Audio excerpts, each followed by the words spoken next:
नमस्कार दोस्तों, आप सभी लोगों का आपके अपने चैनल एग्जाम मॉन्क पर स्वागत है।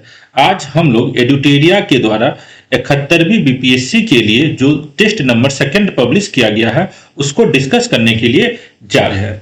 तो चलिए स्टार्ट करते हैं डिस्कशन क्वेश्चन नंबर 1 से। उससे पहले ये इंपॉर्टेंट डिस्क्लेमर है जो आप लोग जरूर देख ले।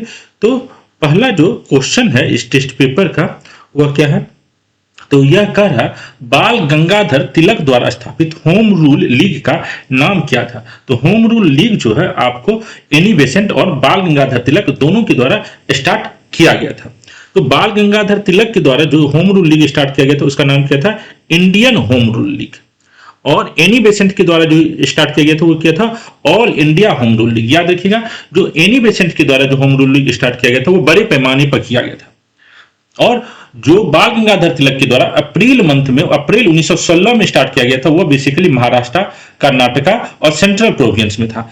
तो ऐसे भी आप याद रख सकते हैं लॉजिक से, जो एनी बेसेंट का पूरे भारत में था और जो बाल गंगाधर तिलक का जो अप्रैल में स्टार्ट हुआ था वो सर्टेन पोर्शन में था। तो ये इसका इंडियन होम रूल लीग नाम था। और एनी बेसेंट के द्वारा जो सितंबर 1916 में स्टार्ट किया गया था वो basically all India home rule league था।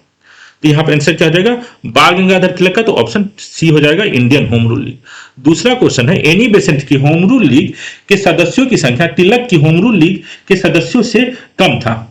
तो यह जो है बात गलत है। एनी बेसेंट का जो होम रूल लीग था इसमें बेसिकली जितने भी मॉडरेट्स लीडर थे और चूंकि यह भारत के विस्तृत भाग में फैला हुआ था तो इसके सदस्यों की संख्या आपको ज्यादा थी। एनी बेसेंट की होम रूल लीग सदस्यों की संख्या तिलक की होम रूल लीग से कम थी, तो यह पॉइंट गलत है। उसका तिलक के होम रूल लीग का मुख्यालय पूना था, तो यह पॉइंट आपको सही है। तिलक के होम रूल लीग का मुख्यालय कहां पर था, तो पूना था। उसके बाद इन न्यू इंडिया और कॉमनवेल्थ नामक पत्र का प्रकाशन एनी बेसेंट द्वारा किया गया था। तो यह नाम याद रखिएगा, न्यू इंडिया और कॉमनवेल्थ जो है पत्र किसने लिखा था, यह एनी बेसेंट के द्वारा किया था। एनी बेसेंट आयरिश मूल की एक थियोसोफिस्ट महिला थी, तो यह भी पॉइंट आपको सही है। एनी बेसेंट के मामले में वह आयरिश मूल की थी और वह थियोसोफिस्ट महिला थी। तो इसमें कौन कौन सा कथन सही है, इसमें कौन सा कथन सही है, तो आपको सेकेंड, थर्ड और फोर्थ कथन जो है आपको सही है, पहला कथन गलत है। तीसरा क्वेश्चन जो है, वर्ष 1919 तक होम रूल आंदोलन की गति धीमी पड़ गई और वर्ष 1920 ईस्वी में उसका नाम बदलकर स्वराज सभा कर दिया गया। तो यह भी बात सही है, होम रूल लीग की जो गति धीमी पड़ जाती है। एनी बेसेंट भी आपको हाउस अरेस्ट कर लिया जाता है और इनका जो इंपॉर्टेंस है आपको बाल गंगाधर तिलक का भी जो है गतिविधि कम हो जाता है। और 1920 में महात्मा गांधी के द्वारा होम रूल लीग का नाम बदलकर क्या कर दिया जाता है, स्वराज सभा कर दिया जाता है। किसके द्वारा किया गया होम रूल लीग का नाम चेंज, तो महात्मा गांधी के द्वारा। और उसके बाद होम रूल लीग जो है आपको कांग्रेस में बदल जाता है। तो उसका एक्टिविटी होम रूल लीग जो है ज्यादा सिग्निफिकेंट फिर नहीं रहता, तो इसका नाम स्वराज सभा कर दिया जाता है। किसके द्वारा, तो महात्मा गांधी। तो दोनों पॉइंट आपको सही है, पहला और दूसरा। इसका क्या आंसर हो जाएगा, ऑप्शन सी हो जाएगा। एनी बेसेंट के होम रूल लीग की संगठन सचिव को dash home rule Annie Besant के होम रूल लीग का संगठन सचिव डैश को नियुक्त किया गया था। तो होम रूल लीग का जो संगठन सचिव था एनी बेसेंट का, इसका जो आंसर है कौन है, जॉर्ज ओरिएंटल। तो याद रखिएगा क्या नाम है, जॉर्ज ओरिएंटल। और जो बाल गंगाधर तिलक का होम रूल था उसका जो सचिव था, उसका सचिव का क्या नाम था, जोसेफ बप्तिस्ता। तो यह याद रखिएगा, बाल गंगाधर तिलक के जो होम रूल लीग है उसका क्या नाम था, जोसेफ बप्तिस्ता। अब यहाँ ऑप्शन में जो आपको दिख रहा है बीपी वाडिया, सीपी रामास्वामी अय्यर, तो जॉर्ज ओरिएंटल और अरुण डेल और बीपी वाडिया भी एनी बेसेंट के होम रूल लीग के संगठन सचिव के रूप में माना जाता है। आप अगर गूगल कीजिएगा, बुक पढ़िएगा तो आपको दोनों का नाम आएगा, लेकिन ज्यादातर जो नाम आता है वो आता है जॉर्ज ओरिएंटल। तो ऑर्गेनाइजिंग सेक्रेटरी जो थे एनी बेसेंट के होम रूल लीग में, कौन, बीपी वाडिया और जॉर्ज ओरिएंटल दोनों थे। सीपी रामास्वामी अय्यर भी आपके एनी बेसेंट के होम रूल लीग से ही रिलेटेड है लोग, और ये लेकिन आपको ऑर्गेनाइजिंग सेक्रेटरी पोस्ट पर ये नहीं थे सीपी रामास्वामी अय्यर, लेकिन यह भी एक इंपॉर्टेंट व्यक्ति थे, कहां के, एनी बेसेंट के होम रूल लीग से। तो यह आपको समझ में आ गया होगा। तो अगला क्वेश्चन देखते हैं, इसका फोर्थ का क्या आंसर हो जाएगा, ऑप्शन डी। सबसे ज्यादा ये मिलता है, लेकिन आप याद रखिएगा बीपी वाडिया भी आपको संगठन सचिव थे, अर्थात ऑर्गेनाइजिंग सेक्रेटरी थे। उसके बाद है मॉन्टेग्यू चेम्सफोर्ड सुधार के अंतर्गत प्रांतों में द्वैध शासन प्रणाली की शुरुआत की गई और प्रांतीय विषयों को दो भागों में विभाजित किया गया, आरक्षित और हस्तांतरित। निम्नलिखित में से कौन सा विषय हस्तांतरित विषय के रूप में शामिल नहीं था।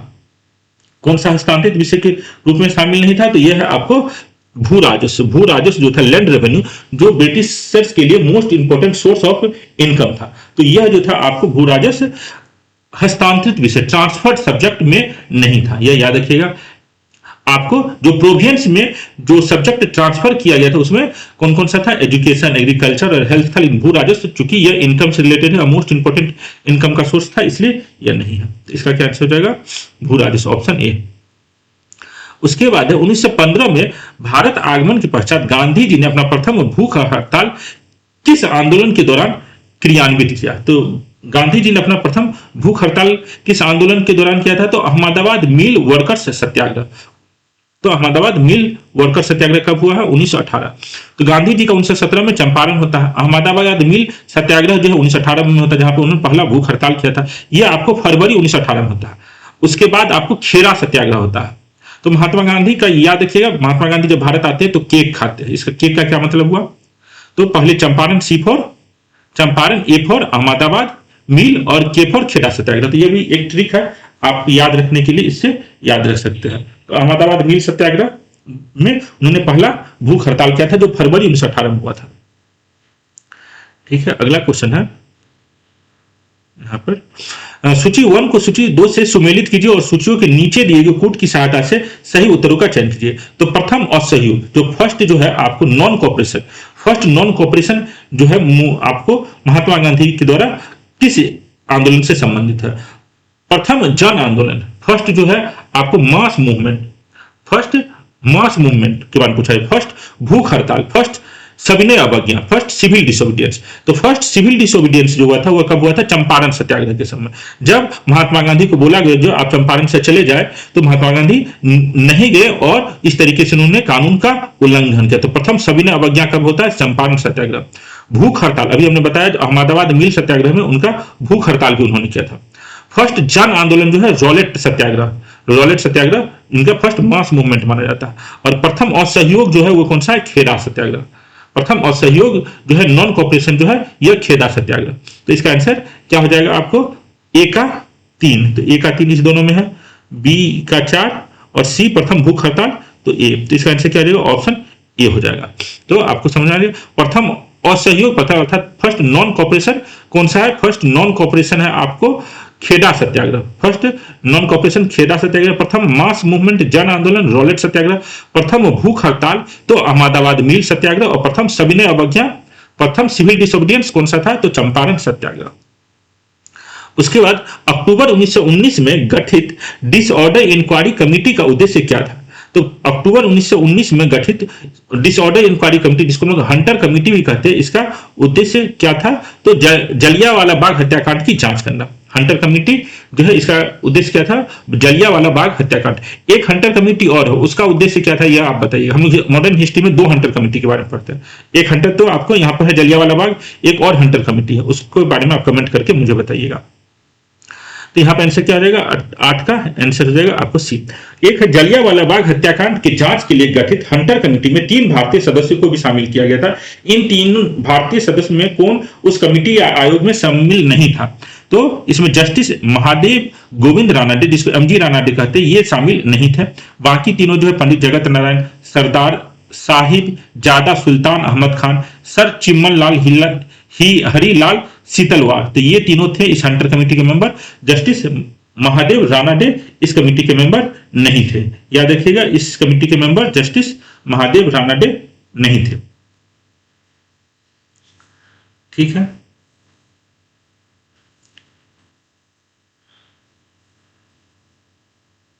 उसके बाद जो अगला क्वेश्चन है, खिलाफत आंदोलन ने भारतीय स्वतंत्रता आंदोलन को एक उपयोगी पृष्ठभूमि प्रदान की।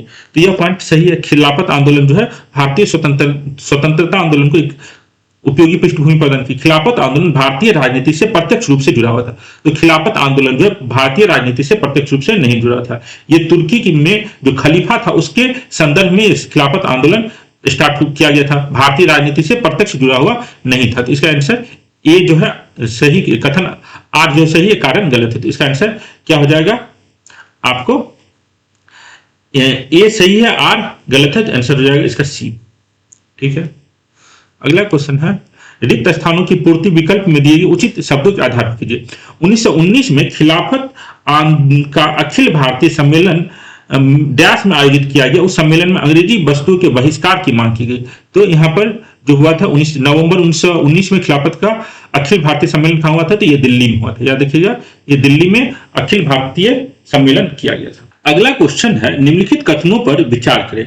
सितंबर 1920 में कांग्रेस का विशेष अधिवेशन कोलकाता में आयोजित किया गया, जिसमें असहयोग आंदोलन के कार्यक्रम का अनुमोदन किया गया। तो यह जो स्टेटमेंट है, यह स्टेटमेंट आपको सही है। जो नॉन कॉपरेशन मूवमेंट जो 1 अगस्त 1920 से स्टार्ट होता है, उसको ऑफिशियली सितंबर 1920 में कांग्रेस के विशेष अधिवेशन जो कोलकाता में हुआ था उसमें अनुमोदित किया गया, उसमें अप्रूव किया गया। जून 1920 में केंद्रीय खिलाफत समिति का अधिवेशन इलाहाबाद में हुआ। इस अधिवेशन में स्कूलों, कॉलेज तथा न्यायालयों का बहिष्कार करने का निर्णय लिया गया। तो जो खिलाफत कमेटी था उसका जून 1920 में इलाहाबाद में एक सेशन होता है। इस अधिवेशन में स्कूल, कॉलेज और न्यायालय के बहिष्कार करने का निर्णय लिया गया। तो दोनों पॉइंट आपको सही है। एडिटोरिया जो है पहला ऑप्शन को गलत मान रहा, उसका मानना है यह जो है अप्रूवल कांग्रेस के मेंबर के द्वारा कलकत्ता में नहीं दिया गया, यह कहां पर दिया गया, तो यह आपको नागपुर अधिवेशन जो दिसंबर में, जो कांग्रेस का हर साल दिसंबर में जो एनुअल अधिवेशन होता है, वहां नागपुर में दिसंबर में जो अधिवेशन हुआ वहां पर दिया गया, जो फैक्चुअली गलत है। एडिटोरिया का ये एक्सप्लेनेशन गलत है। आप अगर थोड़ा सा गूगल कीजिएगा तो आपको पता चल जाएगा। जो नॉन कॉपरेशन मूवमेंट जो आपको 1 अगस्त को स्टार्ट हुआ था, उसको सितंबर 1920 के कांग्रेस के विशेष अधिवेशन कोलकाता में ही अप्रूव कर दिया गया था, न कि नागपुर का जो दिसंबर में नागपुर में अधिवेशन हुआ उसमें। तो मेरे अनुसार तो दोनों ऑप्शन इसमें सही है। मेरे अनुसार आंसर सी है, एडिटोरिया। इसको केवल आंसर बी मान रहा है, जो मेरे अनुसार गलत है। आप लोग भी अपना थोड़ा सा चेक कर लें।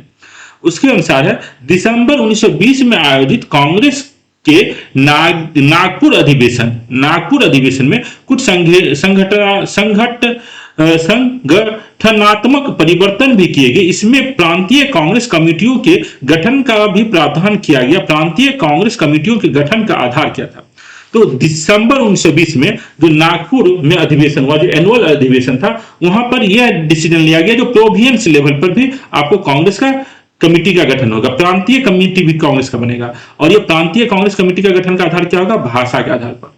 तो यह भाषा के आधार पर यह गठन करने का निर्णय लिया गया। तो 13 का क्या आंसर रहेगा? Option C. उसके बाद 14 क्वेश्चन नंबर है, जब भारतीयों का उत्साह अपने चरम बिंदु पर था तब आंदोलन वापस लेने की घोषणा किसी राष्ट्रीय विपत्ति से कम नहीं था। महात्मा गांधी द्वारा 1922 ईस्वी में असहयोग आंदोलन वापस लेने पर उपयुक्त संदर्भित कथन किनका है? तो यह कथन किनका था? तो यह कथन है आपको सुभाष चंद्र बोस का। सुभाष चंद्र बोस ने यह स्टेटमेंट दिया था। याद रखिएगा, यह किनका है? सुभाष चंद्र बोस का। प्रिंस ऑफ वेल्स का भारत में आगमन कब हुआ था? तो प्रिंस ऑफ वेल्स का भारत में जो आगमन हुआ था, यह हुआ था आपको 1921 ईस्वी में। यह कब हुआ था? आपको 1921 ईस्वी में, 17 नवंबर 1921। तो आंसर क्या आ जाएगा? ऑप्शन सी, 17 नवंबर 1921 में। इसका आंसर क्या आ जाएगा? Option C. उसके बाद है, असहयोग आंदोलन का प्रभाव असम के चाय बागान और स्टीमरों पर काम करने वाले मजदूरों तथा असम बंगाल रेलवे के कर्मचारी पर भी देखने को मिला। जब उन्होंने हड़ताल का आयोजन किया, उपयुक्त में पर किनकी भूमिका महत्वपूर्ण थी? तो इसमें जेएम सेनगुप्ता की भूमिका महत्वपूर्ण है। याद रखिएगा, जेएम सेनगुप्ता। यह जो हड़ताल होता है कब होता है? सितंबर 1921 में होता है। सितंबर 1921 में होता है। असम में जो चाय बागान के मजदूर हैं, स्टीमर पर काम करने वाले जो मजदूर हैं, ये लोग हड़ताल करते हैं। इसमें भूमिका किसका महत्वपूर्ण है? तो जेएम सेनगुप्ता का। उसके बाद गांधी जी द्वारा फरवरी 1922 ईस्वी में असहयोग आंदोलन वापस लेने का निम्नलिखित में से कौन सा कारण था? तो यह जो है आपको कारण क्या था? जो 4 फरवरी को जो चौरी चौरा इंसिडेंट होता है, उसके कारण ये लोग मेनली लेते हैं। तो चौरी चौरा नामक स्थान पर आंदोलन का हिंसक हो जाना, तो यह भी पॉइंट आपको सही है। आंदोलन को चले हुए लगभग में 2 साल हो गया और आंदोलन को धीरे धीरे उबायु होने लगा था। तो यह देखिए, आपको असहयोग आंदोलन हमने कब बोला? 1 अगस्त 1920 से स्टार्ट हुआ और ये बंद कब किया गया? 4 फरवरी को चौरी चौरा इंसिडेंट के बाद किया जा रहा है। तो लगभग में 2 साल हो गया है। तो आंदोलन को चले हुए लगभग 2 साल हो गया, आंदोलन धीरे धीरे उबायु होने लगा। यह भी पॉइंट से इस दौरान खिलाफत का मुद्दा अप्रासंगिक हो गया था, खिलाफत का मुद्दा भी अप्रासंगिक हो गया। तो उपयुक्त में से सभी इसका आंसर हो जाएगा, 17 का क्या आंसर हो जाएगा, डी। अगला क्वेश्चन है इसमें, बाल गंगाधर तिलक की मृत्यु। तो बाल गंगाधर तिलक की मृत्यु कब होती है, तो जिस दिन आपको असहयोग आंदोलन स्टार्ट होता है, तो 1 अगस्त 1920, याद रखिएगा 1 अगस्त 1920 को बाल गंगाधर तिलक की मृत्यु है। यहां पर हमको कालानुक्रमिक रूप से यहां पर चार सब ऑप्शन को अरेंज करना है। 1920 में कलकत्ता में कांग्रेस का विशेष अधिवेशन, तो 4 सितंबर 1920 को कलकत्ता में आपको कांग्रेस का विशेष अधिवेशन होता है। 1920 में नागपुर में कांग्रेस का वार्षिक अधिवेशन, तो वार्षिक अधिवेशन आपको कब हो रहा है, तो दिसंबर में। हमने आपको बताया जो वार्षिक अधिवेशन जनरली जो है वो दिसंबर मंथ में होता है, तो नागपुर में भी 1920 में कांग्रेस का वार्षिक अधिवेशन हुआ, कब हुआ, तो दिसंबर में। और कलकत्ता में कब हुआ था, तो सितंबर मंथ में।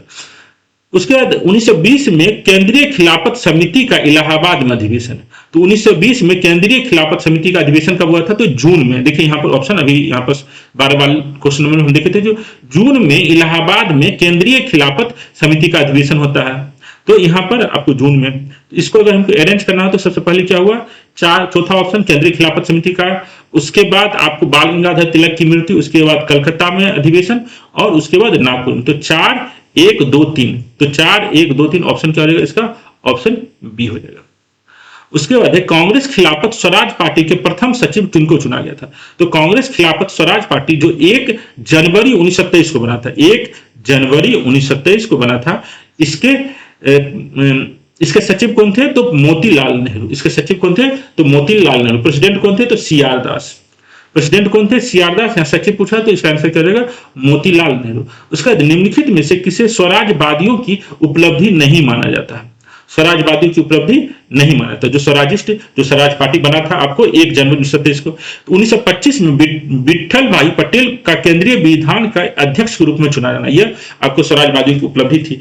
देश भर में रचनात्मक कार्यक्रमों का पर्याप्त विस्तार किया गया, तो देश भर में आपको कंस्ट्रक्टिव वर्क का विस्तार नहीं किया गया था। 1928 में सार्वजनिक सुरक्षा विधेयक पर सरकार का पराजय, तो स्वराज्यवादी पार्टियों के कारण ही 1928 में सार्वजनिक पब्लिक सेफ्टी बिल जो 1928 में पेश किया गया था, उसे आपको डिफीट किया गया, तो यह पॉइंट सही है। मॉन्टेग्यू चेम्सफोर्ड सुधारों का खोखलापन उजागर करना, तो यह पॉइंट सही है। मॉन्टेग्यू चेम्सफोर्ड सुधार जो आया था 1919 में, उसमें क्या प्रॉब्लम थी, उसको ये स्वराजवादियों ने अच्छी तरीके से पूरे भारतवासियों को बताया। तो यहाँ पर जो ऑप्शन बी है वह गलत है। देश भर में रचनात्मक कार्यक्रमों का पर्याप्त विस्तार किया जाना, यह गलत है। उसके बाद रिक्त स्थानों की पूर्ति विकल्प में दिए गए उचित शब्दों के आधार पर कीजिए। नवंबर 1927 को संपन्न हुए चुनावों में स्वराज्यों को उल्लेखनीय सफलता मिली। सेंट्रल लेजिस्लेटिव असेंबली की 101 निर्वाचित सीटों में उन्हें डैश पर सफलता मिला। तो जो आपको जनवरी में स्वराज पार्टी बनता है मोतीलाल नेहरू और सीआर दास के द्वारा, तो इसमें कितना सीट उन्हें मिलता है, तो उन्हें जो मिलता है आपको 42 सीट मिलता है। कितना सीट मिलता है, तो उन्हें 42 सीट मिलता है, याद रखिएगा उन्हें 42 सीट मिलता है। उसके बाद अगला क्वेश्चन है 1924 में कानपुर बॉल्शविक संयंत्र केस में भारत के अनेक साम्यवादी नेताओं को कारावास की सजा दी गई। तो कॉन्स्पिरेसी कानपुर बॉल्शविक कॉन्स्पिरेसी में भारत के अनेक साम्यवादी नेताओं को कारावास की सजा दी गई। निम्नलिखित में कौन साम्यवादी नेता उसमें शामिल नहीं थे, तो ये एम एन रॉय बहुत ही इंपॉर्टेंट कम्युनिस्ट लीडर है, वो इसमें शामिल नहीं थे। एस.ए. डांगी, नलिनी गुप्ता, शौकत उस्मानी, ये सब इसमें शामिल थे। तो इसका आंसर क्या हो जाएगा, ऑप्शन क्वेश्चन नंबर 22 का ऑप्शन ए हो जाएगा। उसके बाद है सूची 1 और सूची 2 को सुमेलित कीजिए तथा सूचियों को नीचे दिए गए कूट की सहायता से सही उत्तर का चयन कीजिए। तो देखिए इसमें आपको जो है मेरठ कॉन्स्पिरेसी केस, तो मेरठ कॉन्स्पिरेसी केस कब हुआ था, तो 1929 का है। मेरठ कॉन्स्पिरेसी केस कब का है, तो 1929 का। कानपुर बॉल्शविक जो है ये आपको 1924 अभी हम लोगों ने पढ़ा था। कानपुर बॉल्शविक केस का कब का टाइम का है, तो 1924 कॉन्स्पिरेसी केस। ये सब कम्युनिस्ट गतिविधि से है। कम्युनिस्ट पार्टी ऑफ इंडिया का स्थापना कब हुआ, तो कम्युनिस्ट पार्टी ऑफ इंडिया का स्थापना भारत में 1925 में हुआ है, याद रखिएगा। ये कम्युनिस्ट पार्टी ऑफ इंडिया का स्थापना अगर आप गूगल कीजिएगा तो 1920 में दिखता है। तो 1920 में उस समय भारत के बाहर में ये स्थापित किया गया था, ताशकंद में स्थापित किया गया था। भारत के अंदर में इस पार्टी की स्थापना 1925 में मानी जाती है। वैसे आप वेबसाइट पर देखिएगा तो कम्युनिस्ट पार्टी की स्थापना 1920 भी आपको मिलेगा, जिसमें कंफ्यूजन नहीं हुआ। उस समय भारत के बाहर इसकी स्थापना हुई थी, भारत के अंदर में इसे 1925 में स्थापित किया गया। तो establishment of communist party of India कब है? तो 1925 और 1920। आपको लॉजिक समझा दिया, जो भी आपको अच्छा लगे। 1920 और 1925 के क्या लॉजिक है ये आपको समझ में आ गया होगा। उसके बाद है अखिल भारतीय कामकर और कृषक दल का गठन।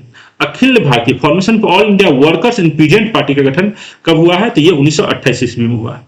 ऑल इंडिया, तो इसका आंसर क्या हो जाएगा? इसका आंसर हो जाएगा मेरठ 1929, तो एक का 4 ये दोनों में है।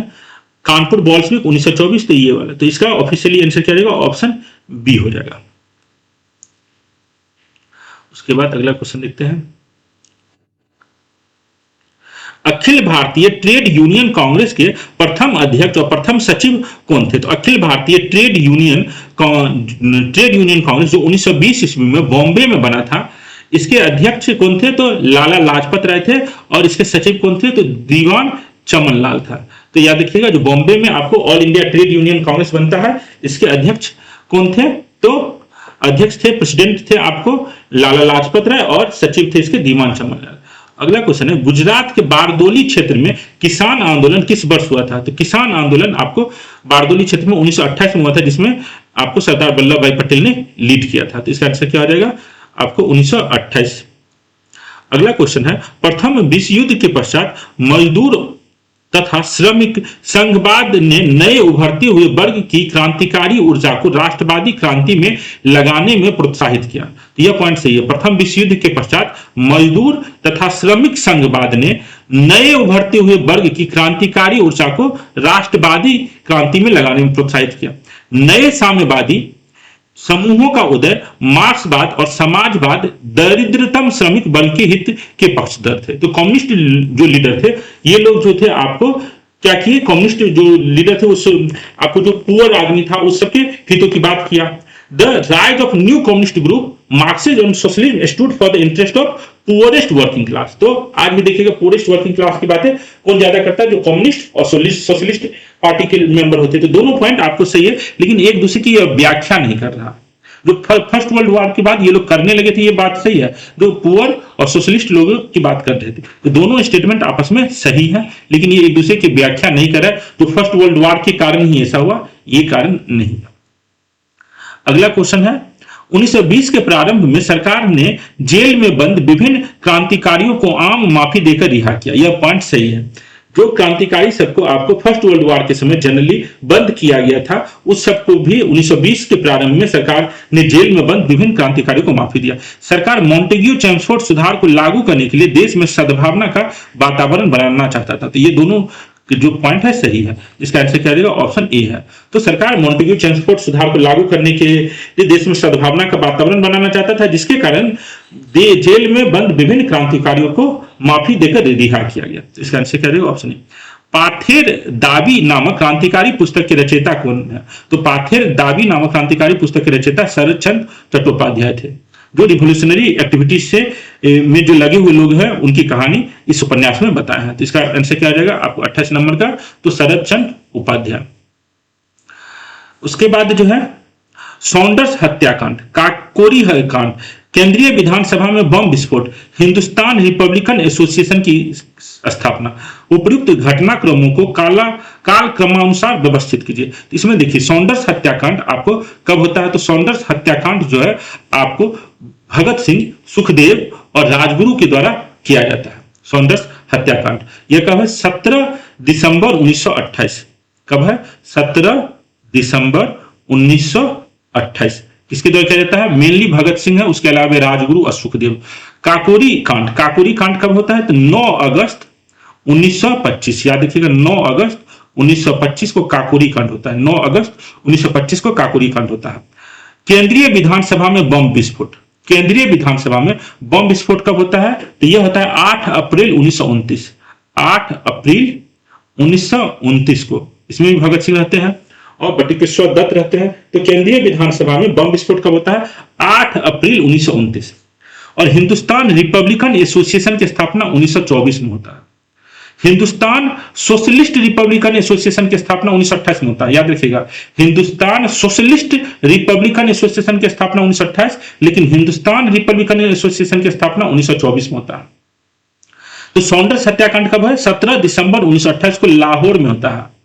क्यों हत्या होती है? इसकी हत्या गलती से हो जाती है। भगत सिंह जो है आपको जेम्स ए एस्कॉट, जो एक पुलिस ऑफिसर था, सुप्रिंटेंडेंट ऑफ पुलिस था, जो माना जाता है लाला लाजपत राय को जो मारा गया डंडा से साइमन कमीशन की का जब ये लोग विरोध कर रहे थे लाला लाजपत राय, तो लाला लाजपत राय को जो डंडा से मारा गया उसको नेतृत्व करने का जो है रिस्पॉन्सिबिलिटी किसको था? तो जेम्स ए एस्कॉट। तो Bhagat Singh James A Scott को मारना चाहते थे लाला लाजपत राय की मौत का बदला लेने के लिए, लेकिन गलती से किसकी मौत हुई? सॉन्डर्स की मौत हुई। तो यह कब हुई? तो 17 दिसंबर 1928 को काकोरी में आपको ट्रेन लूटा गया था। तो यह कब हुई? 9 अगस्त 1925 को।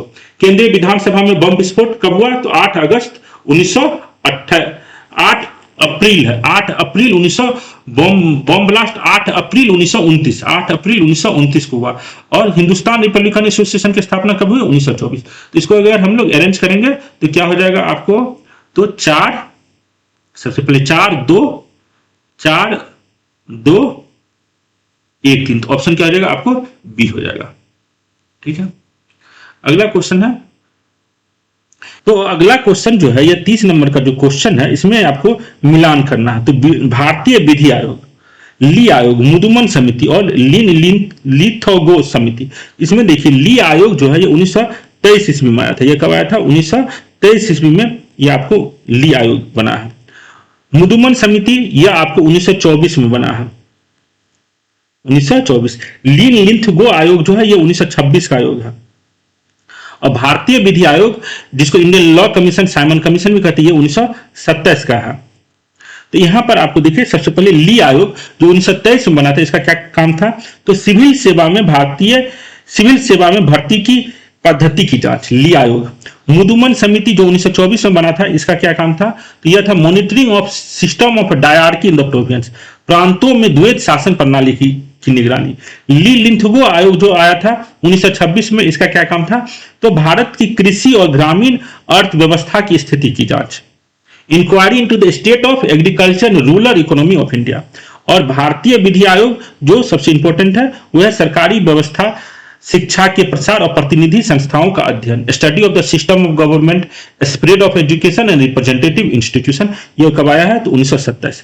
तो इस तरीके से ए का क्या हो जाएगा आपको 4, बी का जो है आपको 3, और मुदुमन समिति जो है इसका प्रांतों में, सी का 1, तो इसका आंसर क्या हो जाएगा आपको? सी। तो 31 का रहा साइमन कमीशन के गठन के समय ब्रिटेन के भारत सचिव कौन थे?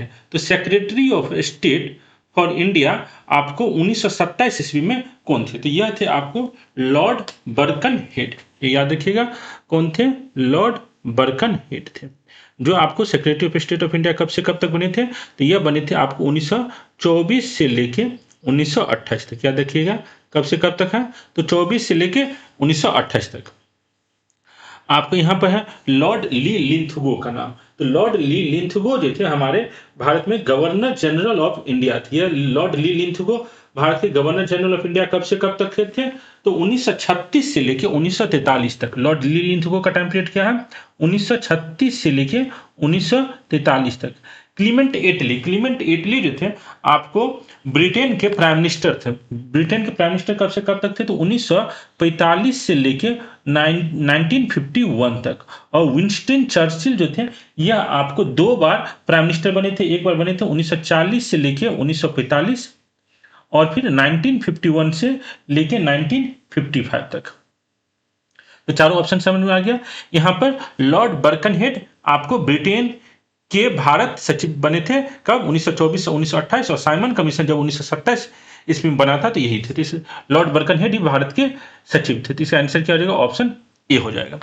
उसके बाद अगला है निम्नलिखित में से कौन सा तत्व साइमन कमीशन की अनुशंसा में शामिल नहीं था? तो साइमन कमीशन ने जो आपको रिपोर्ट पेश किया था उस पर यह क्वेश्चन है। तो प्रांतों में उत्तरदायी सरकार की स्थापना, तो प्रांतों में प्रोविंस जो था उसमें आपको उत्तरदायी सरकार, रिस्पॉन्सिबल गवर्नमेंट की स्थापना का इन्होंने रिकमेंडेशन दिया था। यह पॉइंट आपको सही है। केंद्रीय विधानमंडल का पुनर्गठन किया जाए, यह भी इनका रिकमेंडेशन था, जो केंद्रीय विधानमंडल जो हो है उसका पुनर्गठन किया जाए। उसके बाद अगला क्वेश्चन क्या है, केंद्रीय विधानमंडल का पुनर्गठन किया जाए, यह भी सही है। केंद्र में उत्तरदायी सरकार का गठन किया जाए, यह ऑप्शन नहीं था। केंद्र में रिस्पॉन्सिबल गवर्नमेंट का उन्होंने रिकमेंडेशन नहीं दिया था साइमन कमीशन ने। प्रांतों की कानून और व्यवस्था प्रांतों में निहित किया जाए, प्रांतों की कानून और व्यवस्था प्रांतों में निहित किया जाए, तो यह भी आपको इंपॉर्टेंट साइमन कमीशन का था। तो इसमें आंसर क्या हो जाएगा, ऑप्शन सी। तो साइमन कमीशन का क्या क्या रिकमेंडेशन था और क्या क्या रिकमेंडेशन नहीं था, यह आपको एक बार यूपीएससी में पूछ चुका है, यह एक बार आपको यूपीएससी में पूछ चुका है। तो यह क्वेश्चन देख लीजिए, यह कब पूछा था, तो देखिए, with reference to Simon Commission recommendation, which one of the following statement is correct, ये आपको 2010 में आया हुआ है। तो इसमें क्या था, it recommended the replacement of a diarchy with responsible government in the province।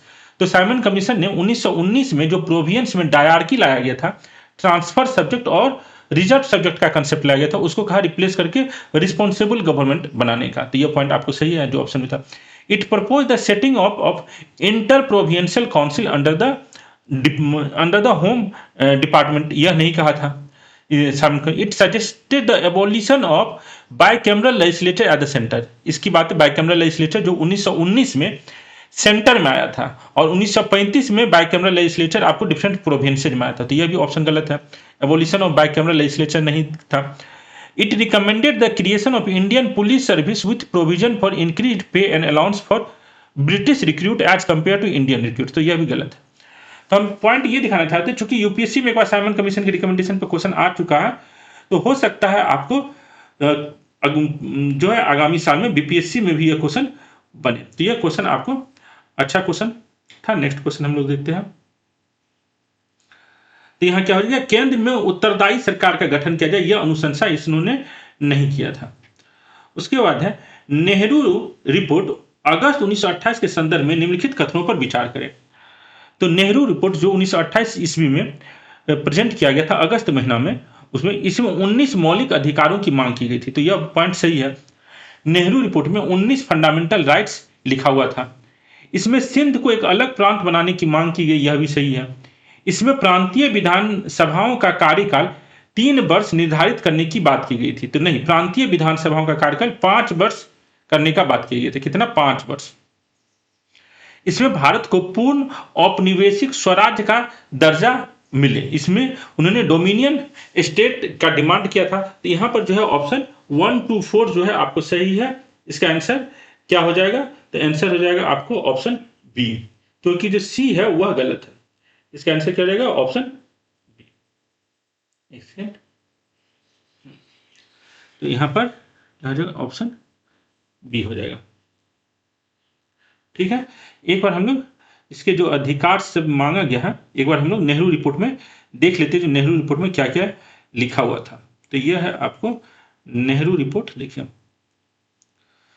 तो साइमन कमीशन 8 नवंबर 1927 को बना था, यह भी याद रखिएगा, साइमन कमीशन। तो ये देखिए, नेहरू जो रिपोर्ट पब्लिश किया गया था, किस डेट को नेहरू रिपोर्ट दिया गया था, तो 10 अगस्त 1928 को। नेहरू रिपोर्ट कब पब्लिश किया गया था, तो 10 अगस्त 1928 को। यह कमेटी बना कब था, तो 19 मई 1928 को। 19 मई 1928 को नेहरू कमेटी बना था, और यह रिपोर्ट कब पब्लिश हुआ, तो 10 अगस्त 1928 को। और इसमें जो आपको प्रोविंस के लिए 5 साल की बात की गई थी। Every provincial council shall continue for 5 years from its first meeting, जैसा आजकल होता है। तो यह भी बात 3 साल की बातें नहीं की गई थी, 5 साल। और फंडामेंटल राइट्स जो है, इस नेहरू रिपोर्ट में फंडामेंटल राइट्स भी की बात की गई थी। तो यहां पर देखिए आपको टोटल 19 फंडामेंटल राइट है। तो टोटल 19 फंडामेंटल राइट की बात की गई थी नेहरू रिपोर्ट में। देख रहे हैं आपको 19 है, तो ये 19 फंडामेंटल राइट था। ठीक है, तो इतना इंपॉर्टेंट इंफॉर्मेशन आपको नेहरू रिपोर्ट का दिख गया। हम लोग अब अगला क्वेश्चन देखते हैं। अगला क्वेश्चन जो है, भारतीय संविधान का मसौदा तैयार करने वाले मोतीलाल नेहरू के नेतृत्व वाली उप समिति में कुल सदस्यों की संख्या कितनी थी। तो यह जो नेहरू रिपोर्ट बना था अगस्त 1928 में, जिसको प्रेजेंट किया गया, उसमें सदस्यों की संख्या कितनी थी। तो यहाँ पर जो एडुटेरिया ने आंसर दिया है, एडुटेरिया ने आंसर कितना दिया है 8, लेकिन ये 8 सही नहीं है। क्यों नहीं सही है ये हम आपको दिखाते हैं। इसका जो नेहरू रिपोर्ट जो बना था उसमें टोटल सदस्य की संख्या 8 नहीं था, 8 से ज़्यादा था। और नेहरू रिपोर्ट में जो लोग थे वो भी, जो कमिटी बना था वो भी फिक्स लोग नहीं थे। क्यों यह बोल रहे हैं तो ये पहले देखिए। तो ये आपको एडिटोरिया का आंसर दिया गया है, जिसमें 8 लोग का नाम दिया गया है। मोतीलाल नेहरू, अली इमाम, सुभाष चंद्र बोस, एनी बेसेंट, मंगल सिंह, शोएब कुरैशी, जी आई प्रधान और तेज बहादुर सप्रू। तो देखिए नेहरू रिपोर्ट का जो ये रिपोर्ट है इसमें जिन लोगों का नाम दिया गया है, तो इसमें मोतीलाल नेहरू तो सही है। उसके बाद तेज प्रताप बहादुर सुप्रू, तो तेज प्रताप बहादुर सुप्रू। सर अली इमाम, सर अली इमाम है। प्रधान तो एक यहाँ पर जी आई प्रधान है। शोएब कुरैशी, तो शोएब कुरैशी का भी नाम है। सुभाष चंद्र बोस, तो सुभाष चंद्र बोस भी है। माधव राव एने, तो इस यहाँ पर एनी, चलिए ये तो एनी बेसेंट का नाम दिया। माधव राव एनी का नाम इस लिस्ट में नहीं ऐड किया गया है। M R Jayakar, M R Jayakar भी आपको इस लिस्ट में नाम नहीं दिखाया जा रहा है। N M Joshi, N M Joshi भी इस लिस्ट में नहीं है। और सरदार मंगल सिंह, तो एन एम जोशी का नाम नहीं है, माधवराव एने का नाम नहीं है, एम आर जयकर का नाम नहीं है। तो यहां पर और एनी बेसेंट का नाम इसमें ऐड किया गया है। तो यह जो एडुटेरिया के द्वारा लिस्ट पब्लिश किया गया है, यह लिस्ट गलत लिस्ट है, क्योंकि यह जो कमिटी स्टार्टिंग हुआ था तो स्टार्टिंग में इतने लोग ने मिलकर इस यह रिपोर्ट बनाने का निर्णय लिया गया था। बाद में इस कमिटी को और इनलार्ज किया गया और इसमें और भी लोग को जोड़ा गया था। जैसे देखिए आपको एनी बेसेंट को बाद में जोड़ा गया था, मदन मोहन मालवीय भी बाद में इसमें कंट्रीब्यूट किए थे। तो एक फिक्स नंबर जो जैसे एडुटेरिया ने यहाँ 8 लोग दे दिया है, तो ये 8 लोग सही नहीं है। ये 8 लोग का जो लिस्ट है सही नहीं है। हम आपको इसलिए ओरिजिनल जो नेहरू रिपोर्ट का स्क्रीनशॉट है वो हम आपको दिखा रहे हैं, क्योंकि कुछ लोग कभी पार्टिसिपेट किए, कुछ लोग पार्टिसिपेट नहीं किए। तो यहाँ देखिए मोतीलाल नेहरू, तेज बहादुर सप्रू, अली इमाम, मदन मोहन मालवीय। देखिए मदन मोहन मालवीय का यहाँ पर नाम ही नहीं है। एनी बेसेंट का नाम डाला गया क्योंकि लोग बाद में जुड़े थे, तो इसलिए हम आपको एग्जैक्ट नंबर जो 8 दिया गया वो थोड़ा सा गलत है। इस हिसाब से अगर देखा जाए तो यहाँ पर आपको कितना हो रहा है, देखिए 1 2 3 4 5 6 7 8 9 10 लोग इनिशियली स्टार्ट किए थे, फिर बाद में भी लोग जुड़े हैं। तो एग्जैक्ट नंबर आपको यह सही नहीं है। हम नेक्स्ट क्वेश्चन देखते हैं।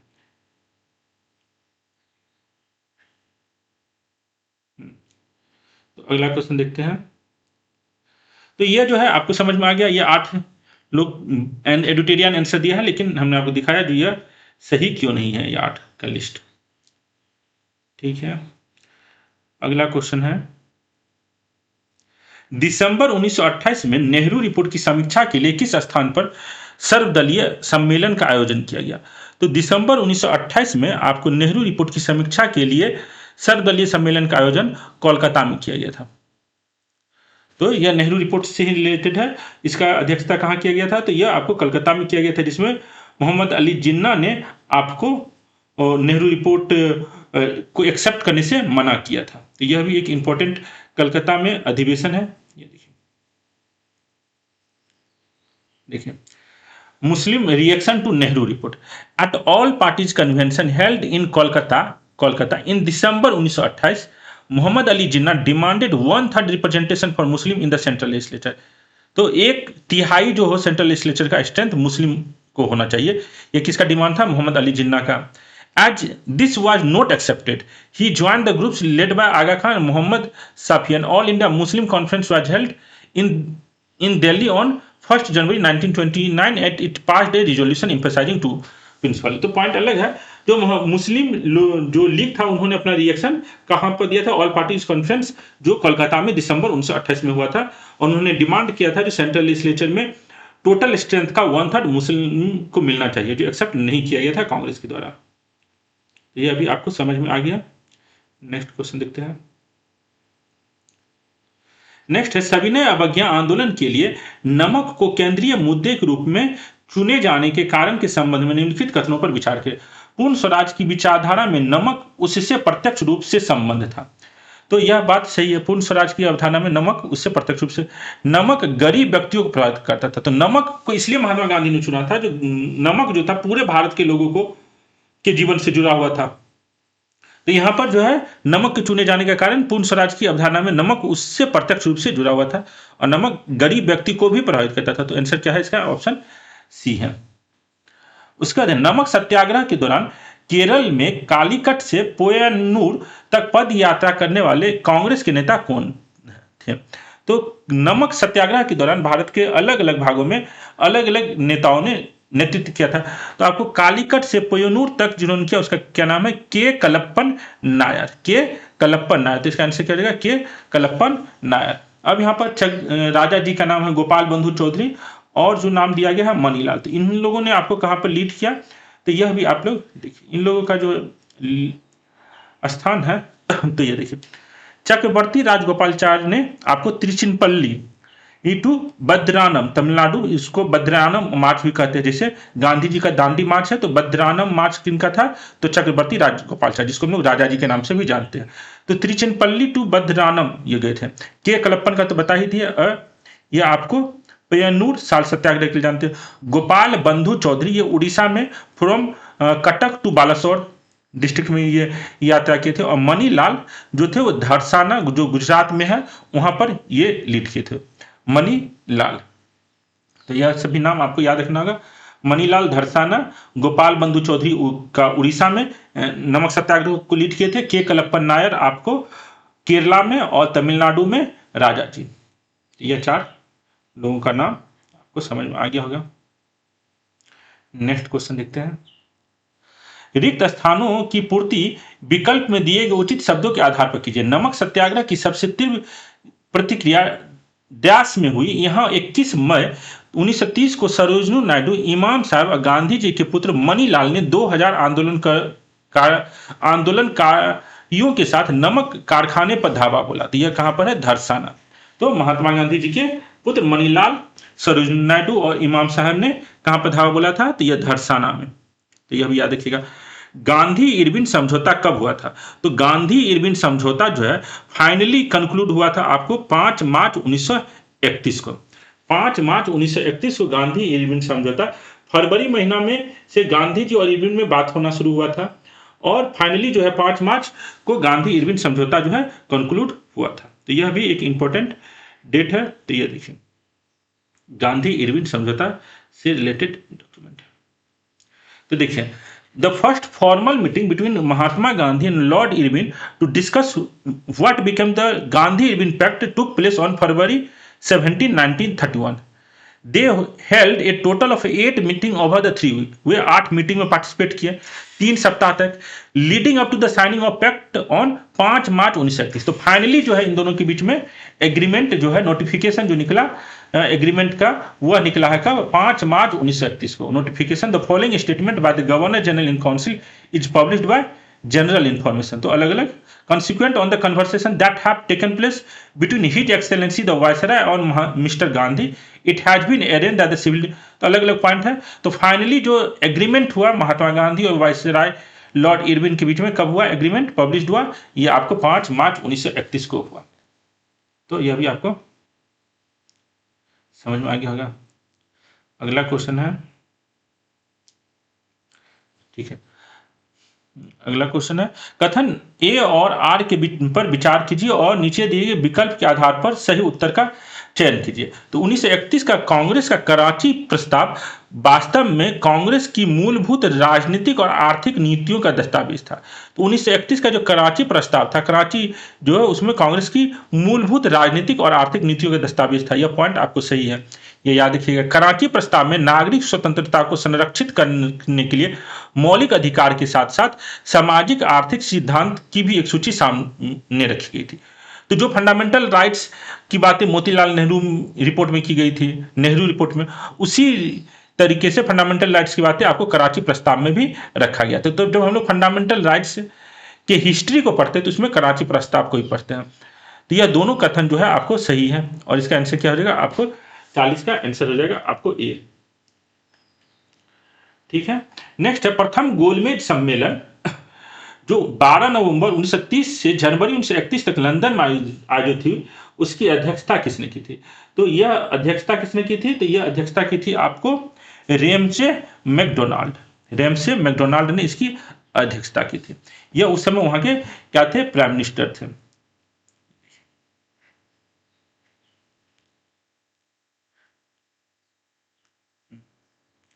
तो देखिए, the first round table conference held in London was chaired by British prime minister Ramsay MacDonald. First round table conference कब हुआ था? तो 12 नवंबर 1930 से जनवरी 1931 तक। सेकंड राउंड टेबल कॉन्फ्रेंस 7 सितंबर 1931 से 1 दिसंबर 1931। थर्ड राउंड टेबल कॉन्फ्रेंस 17 नवंबर 1932 से लेकर 24 दिसंबर 1932। तो फर्स्ट राउंड टेबल कॉन्फ्रेंस जब हुआ था, तो उस समय जो प्राइम मिनिस्टर थे रेमसे मैकडोनाल्ड ने किया। इसका यहां पर जो उस समय आपको ब्रिटेन का राजा था ऑफिशियली, वो कौन था? George five. तो ऑफिशियली इनोग्रेट किसने किया था फर्स्ट राउंड टेबल कॉन्फ्रेंस को? तो ये किसने किया था? तो आपको फर्स्ट राउंड टेबल कॉन्फ्रेंस को 12 नवंबर 1930 को जॉर्ज फिफ्थ ने किया था। यह भी याद रखिएगा। लॉर्ड बिरकनहेड जो है आपको सेक्रेटरी ऑफ स्टेट थे, आपको 1928 तक थे। ये 1929 लिखा, 1928 तक थे। रेमसे मैकडोनाल्ड तो बता ही दिए। लॉर्ड इरविन आपको 1926 से लेकर 1931 तक भारत में गवर्नर जनरल ऑफ इंडिया थे। तो यह भी चारों ऑप्शन आपको समझ में आ गया होगा, जो चार। ठीक है, देखिए, तो यहां पर समझ में आ गया। जॉर्ज पंचम उस समय ब्रिटेन के किंग थे। लॉर्ड इरविन उस समय आपको कौन थे? तो भारत के गवर्नर जनरल ऑफ इंडिया थे। और रेमसे मैकडोनाल्ड जिन्होंने अध्यक्षता की थी, वे वहां पर ब्रिटेन के प्राइम मिनिस्टर थे। अगला क्वेश्चन है, रिक्त स्थान की पूर्ति विकल्प में दिए गए उचित शब्दों के आधार पर कीजिए। ब्रिटेन के प्रधानमंत्री रेमजे मैकडोनाल्ड ने भारतीय मताधिकार समिति, जिसे लोथियन समिति कहा गया, के अध्ययन के आधार पर डैश को सांप्रदायिक अधिनिर्णय की घोषणा की, जिसको कम्युनल अवार्ड कहते। तो कम्युनल अवार्ड की घोषणा रेमसे मैकडोनाल्ड ने कब किया था? तो 16 अगस्त 1932 को किया था। कब किया था? तो याद रखिएगा, 16 अगस्त 1932 को यह रेमसे मैकडोनाल्ड ने किया था, कम्युनल अवार्ड की अध्यक्षता। ठीक है। All India anti untouchability league का गठन कब और किनके द्वारा किया गया? तो 1932 में महात्मा गांधी के द्वारा all India anti untouchability league की स्थापना की गई थी। तो ये all India anti untouchability league की स्थापना 1932 में क्यों हुआ और किस डेट को हुआ? तो यह भी थोड़ा सा बैकग्राउंड जान लीजिए, तो यह अच्छा रहेगा। तो देखिए, आपको जो all India anti untouchability league की स्थापना कब होती है? तो 30 सितंबर 1932 को होता है। इसके पीछे क्या है? पूना पैक्ट जो महात्मा गांधी और डॉक्टर बी आर अंबेडकर के बीच में होता है 24 सितंबर 1932 में। दलित लोगों के लिए सेपरेट इलेक्टोरेट के पॉइंट पर आपको पूना पैक्ट होता है अंबेडकर और महात्मा गांधी के बीच में। इसी सितंबर मंथ में 6 दिन के बाद आपको दलित लोगों के लिए, हरिजन लोगों के लिए आपको कि कौन सा ऑर्गेनाइजेशन का स्थापना होता है महात्मा गांधी के द्वारा? तो establishment of all India anti untouchability league on 30 सितंबर 1932। इसी all India anti untouchability league का नाम बाद में हरिजन सेवक संघ बनाया जाएगा। हरिजन सेवक संघ बनाया जाएगा। ठीक है, letter renamed Harijan Sevak Sangh. In the wake of Poona pact and to continue the movement against untouchability, Mahatma Gandhi established all India anti untouchability league, later renamed Harijan Sevak Sangh. और उसी हरिजन सेवक संघ के बाद की स्थापना करने के बाद महात्मा गांधी जो है अपने जीवन का जो आखिरी न्यूज़पेपर पब्लिश करते हैं, उसका भी नाम क्या कर देते हैं? हरिजन। तो यहाँ पर यह भी याद रखिएगा, महात्मा गांधी ने 4 न्यूज़पेपर पब्लिश किए थे कि इंडियन ओपिनियन, उसका यंग इंडिया और नवजीवन। ये 1919 में स्टार्ट हुआ था। 1933 में ये यंग इंडिया अखबार का नाम बदल के हरिजन कर दिया जाता है। तो यह भी याद रखिएगा। 1932 देखिए, 1932 तक ये यंग इंडिया चलता है। और यंग इंडिया जो था आपको इंग्लिश भाषा में था, यही यंग इंडिया का नाम हरिजन कर दिया जाता है। फिर हरिजन अलग अलग भाषा में प्रकाशित होता है, लेकिन महात्मा गांधी का 4 मेन अखबार है, 4 ही अखबार है, इंडियन ओपिनियन, यंग इंडिया, नवजीवन और हरिजन।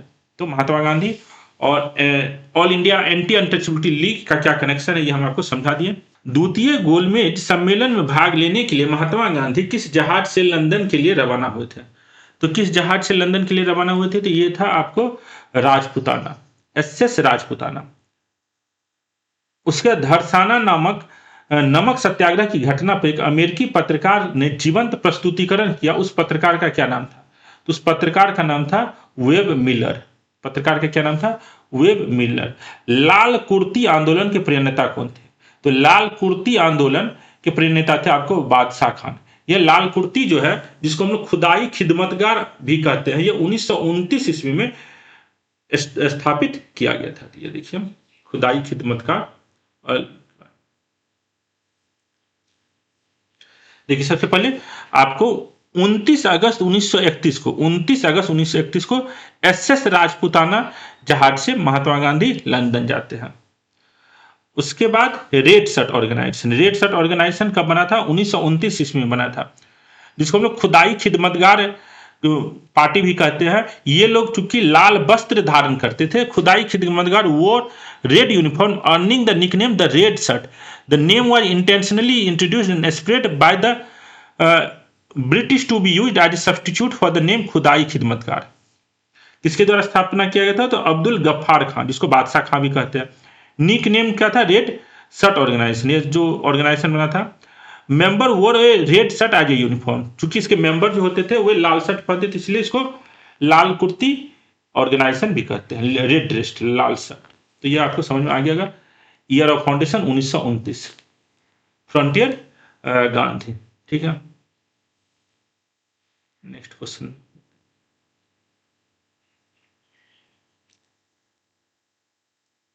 नेक्स्ट क्वेश्चन है,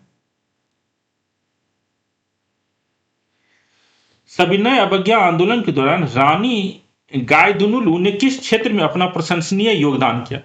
तो रानी गायदुनुलू जो थी वो मणिपुर की थी, और उसका जो एक्टिविटी एरिया है वो बेसिकली मणिपुर और नागालैंड है, और थोड़ा बहुत असम भी, लेकिन मेन जो था ये नागा जनजाति की थी रानी गायदुनुलू। तो यहां पर ऑप्शन जो है आंसर ए, रानी गायदुनुलू। ये भी रानी गायदुनुलू को अभी हिस्ट्री देख लीजिए।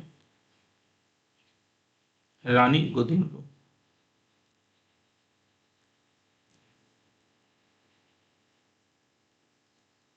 तो ये है रानी गायदुनुलू। इसका टाइम पीरियड क्या था? 1915 से लेके 1993 तक, 78 ईयर्स जी थी। यह नागा जनजाति की थी और बेसिकली यह मणिपुर की थी। ठीक है,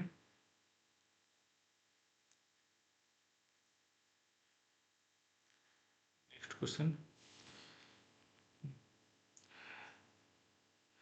कारण, अच्छा, कथन ए और कारण पर विचार कीजिए और नीचे दिए गए विकल्प के आधार पर सही उत्तर का चयन कीजिए। जवाहरलाल नेहरू गांधी जी के संघर्ष विराम संघर्ष की रणनीति से असहमत थे। यह पॉइंट सही है। नेहरू जी का कहना था कि लाहौर अधिवेशन में पूर्ण स्वराज के कार्यक्रम को तय किए जाने के पश्चात भारतीय राष्ट्रीय आंदोलन उस अवस्था में पहुंच गया जहां हमें औपनिवेशिक सत्ता से तब तक संघर्ष करते रहना होगा जब तक हम उसे पूर्ण रूपेण उखाड़ फेंकने में सफल न हो जाए। तो यह दोनों पॉइंट आपको सही है। तो गांधी जी जो संघर्ष विराम और संघर्ष की जो रणनीति अपनाते थे, उस रणनीति से जवाहरलाल नेहरू असहमत थे। उनका कहना था तो चूंकि हम लोग लाहौर अधिवेशन में यह टारगेट लिए हैं, तो जब तक कि ब्रिटिशर्स को भारत से हटा नहीं देते तब तक हम आंदोलन बंद नहीं करेंगे। तो महात्मा गांधी जो संघर्ष विराम की जो बातें कर रहे थे उससे वह नेहरू जी असहमत थे। तो नेहरू का कहना था कि लाहौर अधिवेशन में पूर्ण स्वराज के कार्यक्रम को तय किए जाने के पश्चात भारतीय आंदोलन उस अवस्था में पहुंच गया जहां हमें औपनिवेशिक सत्ता से तब तक संघर्ष करते रहना होगा जब तक कि हम उसे पूर्ण रूपेण उखाड़ फेंकने में सफल न हो जाए। तो यह दोनों कारण ही, जो कारण और कथन सही है। तो इसका आंसर क्या हो जाएगा? ऑप्शन ए हो जाएगा। नेक्स्ट का जो क्वेश्चन है, भारत सरकार अधिनियम 1935 के अंतर्गत एक अखिल भारतीय संघ के गठन की बात की गई थी। तो यह पॉइंट आपको सही है।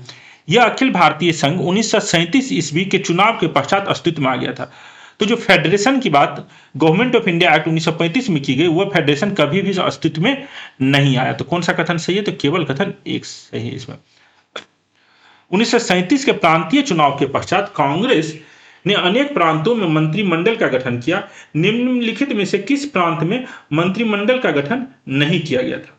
निम्नलिखित में से किस प्रांत में मंत्रिमंडल का गठन नहीं किया गया था? तो देखिए, टोटल 11 प्रांत थे। 1937 के चुनाव में कितने प्रांतों में चुनाव हुआ था? तो 11 प्रांत।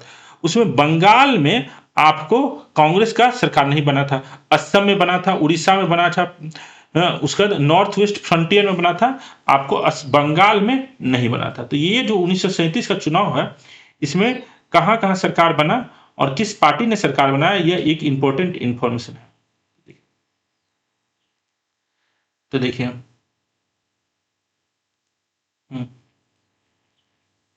तो देखिए आपको टोटल 11 प्रोविंस था, उसमें बंगाल में आपको कृषक प्रजा पार्टी का कोलिएशन ने गवर्नमेंट बनाया था। आपको नॉर्थ वेस्ट फ्रंटियर में कांग्रेस का था, Assam, Orissa, Bihar, central province, United province, Bombay, Madras. तो टोटल ऊपर से 8 जगह कांग्रेस का था। नीचे जो 3 है उसमें कांग्रेस का नहीं था, तो बंगाल, पंजाब, सिंध में नहीं था। अब देखिए यहां पर जो एडुटेरिया ने लिखा है आंसर तो सी दिया, लेकिन एक्सप्लेनेशन उन्होंने क्या गलती किया। It is worth noting that the Congress could not found the cabinet in Bengal, a Unionist Party government was found there. तो यूनियनिस्ट पार्टी का गवर्नमेंट बंगाल में नहीं बना था, पंजाब में यूनियनिस्ट पार्टी का गवर्नमेंट बना था, ये आप देख सकते हैं। बंगाल में कृषक प्रजा पार्टी का बना था। तो यह भी आप थोड़ा सा देख लीजिएगा, यहां प्रिंटिंग एडुटेरिया का प्रिंटिंग जो है मिस्टेक है। ये आपको समझ में आ गया होगा 1937 का चुनाव के बारे में। नेक्स्ट क्वेश्चन देखते हैं। महात्मा गांधी ने किस वर्ष कांग्रेस की सदस्यता से औपचारिक रूप से त्याग दिया? तो 1934 में दिया था। व्यक्तिगत सत्याग्रह के संदर्भ में दूसरा सत्याग्रही कौन था? तो पंडित जवाहरलाल नेहरू। व्यक्तिगत सत्याग्रह शुरू करने के उद्देश्य के बारे में लिखित में से कौन सा कथन गलत है? तो राष्ट्रवादियों का धैर्य उसकी कमजोरी नहीं था, यह दर्शाना। लोगों की भावना को व्यक्त करना कि उन्हें युद्ध में कोई दिलचस्पी नहीं है, वे नाजीवाद और भारत पर शासन करने वाली दोहरी निरंकुशता के बीच कोई अंतर नहीं करते। और तीसरा, सरकार को कांग्रेस की मांग को शांतिपूर्वक स्वीकार करने का एक और अवसर देना। भारतीयों के लिए न्याय और समानता, ये पॉइंट नहीं था, ये ठीक है। तीसरे कौन थे? ब्रह्मदत्त। और अगर यही कोई इसी इंडिविजुअल सत्याग्रह को अगर हम लोग बिहार के कॉन्टेक्स्ट में देते हो तो बिहार में प्रथम जो सत्याग्रही थे वो थे श्री कृष्ण सिंह, दूसरे सत्याग्रही थे अनुग्रह नारायण सिंह। अनुग्रह नारायण सिंह। तो दिल्ली चलो आंदोलन किससे संबंधित है? तो दिल्ली चलो आंदोलन आपको था व्यक्तिगत सत्याग्रह किसे, और व्यक्तिगत सत्याग्रह 1940 में पाकिस्तान का प्रस्ताव कब पारित किया गया? तो पाकिस्तान का प्रस्ताव जो है आपको मुस्लिम लीग के लाहौर अधिवेशन में प्रस्ताव पारित किया गया था। तो यह भी याद रखिएगा, पाकिस्तान का प्रस्ताव कब लागू किया गया था? तो मुस्लिम लीग के लाहौर अधिवेशन में, ठीक है। उसके बाद वर्धा में भारत छोड़ो आंदोलन प्रस्ताव जो है कब पारित किया गया था?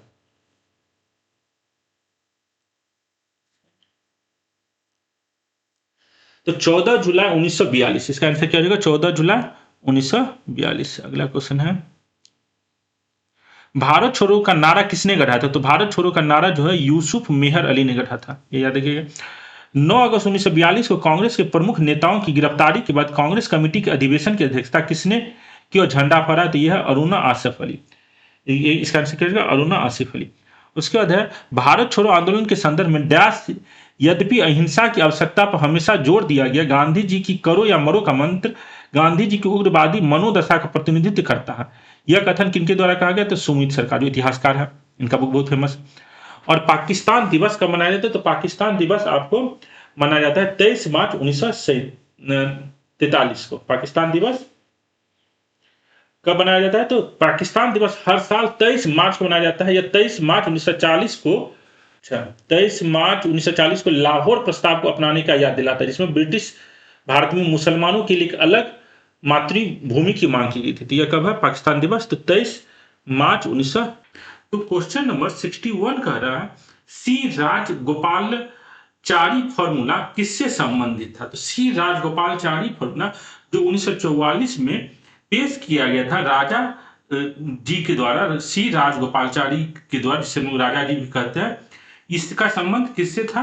तो इसका संबंध जो था आपको समकालीन संवैधानिक संकट को हल करने, जो मुस्लिम लीग और कांग्रेस के बीच में जो कॉन्स्टिट्यूशन कैसे बनाया जाए, इसके बीच में जो मतभेद था, एग्जीक्यूटिव काउंसिल को कैसे एक्सपेंड किया जाए ब्रिटिशर्स के द्वारा, इस पर जो मतभेद था, तो मुस्लिम लीग और कांग्रेस के बीच में मतभेद को दूर करने के लिए सी राजगोपालचारी फॉर्मूला पेश किया गया था। तो इसका आंसर क्या होगा? समकालीन संवैधानिक संकट को हल करना। दो राष्ट्र सिद्धांत को स्वीकार करने से कोई मतलब नहीं था, द्वितीय विश्व युद्ध में ब्रिटिश सरकार की सहायता करने से नहीं था। भारतीय राष्ट्रीय कांग्रेस, मुस्लिम लीग और ब्रिटिश सरकार के बीच संयुक्त समझौता कराना नहीं था। इसका क्या था? आपको भारतीय राष्ट्रीय कांग्रेस और मुस्लिम लीग के बीच में समझौता कराने से था। इसका आंसर क्या रहेगा? ऑप्शन सी हो जाएगा। उसका निम्नलिखित को कालानुक्रमिक क्रम में व्यवस्थित कीजिए। तो सी राजगोपालाचारी फॉर्मूला आपको कब आया था? तो 1944 में। उसके बाद पाकिस्तान दिवस मनाएंगे। तो पाकिस्तान दिवस 23 मार्च 1940 से हर एक साल मनाया जाता है। पाकिस्तान दिवस 23 मार्च को हर साल कब से मनाया जा रहा है? तो यह आपको 23 मार्च से हर साल मनाया जाता है। पाकिस्तान दिवस 23 मार्च को हर साल मनाया जाता है। देसाई लियाकत समझौता यह आपको 1945 में आया था। देसाई लियाकत समझौता 1945 में आया था। वेवल योजना यह आपको जून 1945 का है। वेवल योजना का संबंध कब से है? तो जून 1945 का। तो एक तो ये जो सेकंड ऑप्शन है, यह सेकंड ऑप्शन ही गलत है, क्योंकि पाकिस्तान दिवस तो हर साल मनाया जाता है। तो इसका जो आंसर क्या होना चाहिए? अगर हम ये सेकंड पॉइंट को इग्नोर कर दे, क्योंकि हर साल मनाया जाता है, सी राजगोपालाचारी आपको 44 में, उसका देसाई लियाकत जो है आपको 45 में, और जून में वेवल प्लान। तो 1, 3, 4 इसका आंसर होना चाहिए। इसका आंसर क्या होना चाहिए आपको? ये ऑप्शन ए। लेकिन एडुटेरिया ने इसका क्या आंसर दिया है, ये हम आपको थोड़ा सा दिखा देते हैं। एडुटेरिया ने इसका आंसर क्या दिया? तो एडुटेरिया का आंसर है, देखिए, देसाई लियाकत पैक्ट जो है ये जनवरी 1945 का। ये तो पॉइंट सही है। देसाई लियाकत पैक्ट जो था ये जनवरी 1945 का। सी राजगोपालाचारी फॉर्मूला मार्च 1945 में, तो ये गलत है। अभी देखिए, आपको 61 क्वेश्चन में एडुटेरिया खुद बोला है यह फॉर्मूला 1944 में दिया गया था। अब यहाँ से 62 क्वेश्चन में इसको मार्च 1945 बोला, जो एकदम गलत है। पाकिस्तान डे ऑब्जर्व ऑन 23 मार्च 1945। तो पाकिस्तान डे 1940 के बाद आज भी 23 मार्च को पाकिस्तान में मनाया जाता है। तो यह जो लॉजिक दिया गया, जो पाकिस्तान डे 23 मार्च 1945 को मनाया जाता है, तो यह लॉजिक गलत है। और वेवर प्लान जून 1945, तो ये ऑप्शन, ये बात सही है। तो यह क्वेश्चन थोड़ा सा गलत क्वेश्चन है, इसलिए ये कालानुक्रमिक ढंग से इसे अरेंज करना जो है वो भी थोड़ा सा गलत ही होता। लेकिन हम आपको समझा दिए, आंसर भी दिखा दिए, इसका क्या करेक्ट इंफॉर्मेशन है। नेक्स्ट क्वेश्चन देखते हैं। नेक्स्ट क्वेश्चन जो है, यह सुभाष चंद्र बोस कलकत्ता के मेयर कब बने? तो सुभाष चंद्र बोस जो है कलकत्ता के मेयर 1921 में भी नहीं बने, 22 में भी नहीं बने, 23 में भी नहीं बने, 24 में भी नहीं बने। सुभाष चंद्र बोस कोलकाता के मेयर 1930 में बने थे। तो यह भी जो क्वेश्चन है, यह क्वेश्चन भी गलत क्वेश्चन है।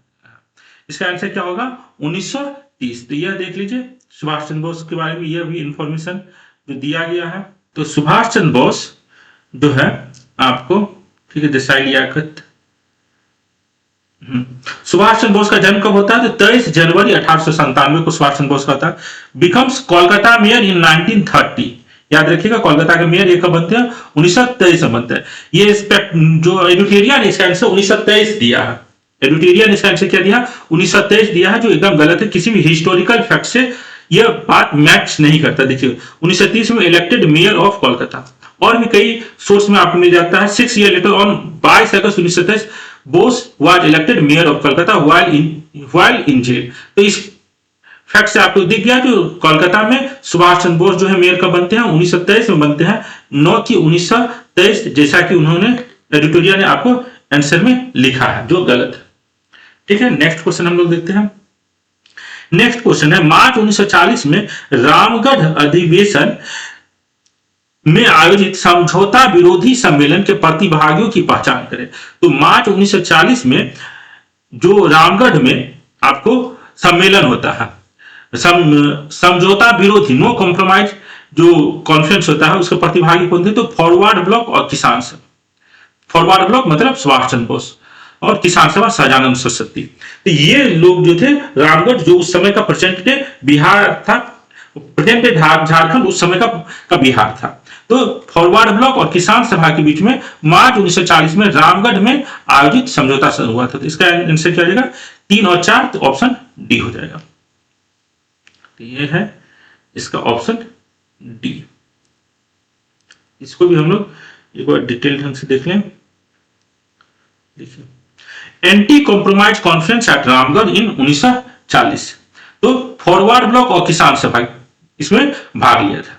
यह जो रामगढ़ में हुआ था 1940 में एंटी कॉम्प्रोमाइज कॉन्फ्रेंस, इसका कारण ये था, जो सुभाष चंद्र बोस ये दिखाना चाह रहे थे, जो कांग्रेस जो वर्ल्ड वॉर 2 में ब्रिटिशर्स को सपोर्ट कर रहा है, या मुस्लिम लीग जो ब्रिटिशर्स को सपोर्ट कर रहा है, यह समय ब्रिटिश को सपोर्ट करने का नहीं है। यह ब्रिटिश जो मुश्किल में है उसकी मुश्किल का फायदा उठा के भारत से ब्रिटिशर्स को भगाने का कोशिश करना चाहिए। तो यह जो है एंटी कॉम्प्रोमाइज कॉन्फ्रेंस रामगढ़ में 1940 में होता है।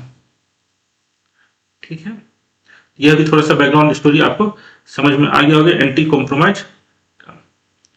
नेक्स्ट है, सुभाष चंद्र बोस को पेशावर पहुंचने में किसने मदद की? तो सुभाष चंद्र बोस को पेशावर पहुंचने में किसी ने मदद नहीं की। ये जो चारों ऑप्शन है, ये चारों ऑप्शन गलत है। हरि भगत, रविन्द्र दास, सेवक दास, ये चारों ऑप्शन जो है गलत है। आपको ज्यादातर जगह पर आपको भगत राम इंफॉर्मेशन मिल जाता है, जो इंफॉर्मेशन एकदम पूरी तरीके से गलत है। हम लोग को जो सही बात है उसको जानकारी लेना है। तो ये देखिए, भगत राम ने उसे मदद नहीं किया था। पेशावर वह बेसिकली खुद ही ट्रेन पकड़ के पहुंच गए थे। पेशावर के बाद जो है भगत राम ने उन्हें हेल्प किया था। तो यह स्टोरी है, हम लोग स्टोरी इनका देखिए ये सुभाष चंद्र बोस है, आपको 16 जनवरी 1941 को कोलकाता से गायब हो गए थे। ये हाउस अरेस्ट थे, कोलकाता में हाउस अरेस्ट थे। वहां से ये आपको 16-17 जनवरी की रात में आपको एक निकलते हैं, escape from his house in a wanderer, ठीक है, अपना नाम बदल के, क्या नाम रख के बदल निकलते, तो मोहम्मद जियाउद्दीन, यह नाम भी पूछा जाता है। सुभाष चंद्र बोस जो है जब कोलकाता से निकले थे जर्मनी तक की अपनी यात्रा में, अलग अलग नाम उन्होंने रखा। तो यह नाम भी आपको याद रखना है। तो कलकत्ता से जब वो अपना भेष बदल के निकले थे तो इनका नाम था मोहम्मद जियाउद्दीन। उनको हेल्प किसने किया था? तो शिशिर कुमार बोस, जो इनका नेफ्यू था। उसके बाद यह क्या करते हैं, कोलकाता से निकलने के बाद ये आते हैं मोकामा, बोर्ड्स द दिल्ली कालका mail train to continue the journey. तो गोमा जाते, झारखंड मोकामा में गोमा, और उसके दिल्ली कालका मेल ट्रेन से यह पकड़ते हैं 18 जनवरी को। उसके बाद देखिए द ट्रेन कालका मेल, मोहम्मद जियाउद्दीन किसका नाम है? सुभाष चंद्र बोस का है। Mohammad Ziauddin from the road side and drop him in the Gomoh station, from where Ziauddin boarded the Delhi कालका mail. The train reached Peshawar cantonment on 19 January. तो 19 जनवरी को यह पेशावर ट्रेन से पहुंचते हैं। वहां पर इसको हेल्प कौन करता है? Mian Akbar Shah led the Muslim insurance agent. Muslim insurance agent मतलब यही जो जियाउद्दीन थे, अर्थात सुभाष चंद्र बोस को हेल्प करते। To a tonga which took him to Taj Mahal hotel. तो पेशावर जब पहुंच जाते तो यहाँ पर यह मियां अकबर शाह जो है इसको ताजमहल होटल तक ले जाते हैं। He stayed for some time in the house of Abad Khan and then transfer himself to deep mute Pathan. फिर ये अपना रूप बदलते हैं गूंगा बहरा पठान के रूप में, क्योंकि इन्हें पश्तून भाषा नहीं आता था। अगर कोई इनसे बात करने का कोशिश करता तो इनका भेद खुल सकता था। तो इन्होंने क्या किया, अपने आप को कहा मैं गूंगा बहरा हूं, और यह वहां से पेशावर में है। Mian Akbar had chosen Bhagat Ram Talwar as his escort to Kabul. तो पेशावर से काबुल के रास्ते में यह जो है भगत राम जो है यह सुभाष चंद्र बोस को हेल्प कर रहे हैं, न कि पेशावर पहुंचने में हेल्प कर रहे हैं। यह बात आप देख लीजिए। 19 जनवरी को यह पेशावर पहुंचते हैं, यहां पर इसको मियां अकबर शाह हेल्प करता है। फिर ये 26 जनवरी को यह आपको जो यहां से पेशावर से जो काबुल जाता है तो यहां पर उसे भगत राम जो है हेल्प करता है, जहां पर यह गूंगा बहरा पश्तून का भेष बदल के गए थे। तो यहां पर जो क्वेश्चन दिया है Bhagat Ram, on January 26, 1941 Subhash Chandra Bose reached Peshawar. तो यह जो डेट भी दिया है 26 जनवरी 1941, यह डेट भी गलत है। यह देखिए आपको पेशावर कब पहुंचे, तो 19 जनवरी को पेशावर पहुंच गए हैं।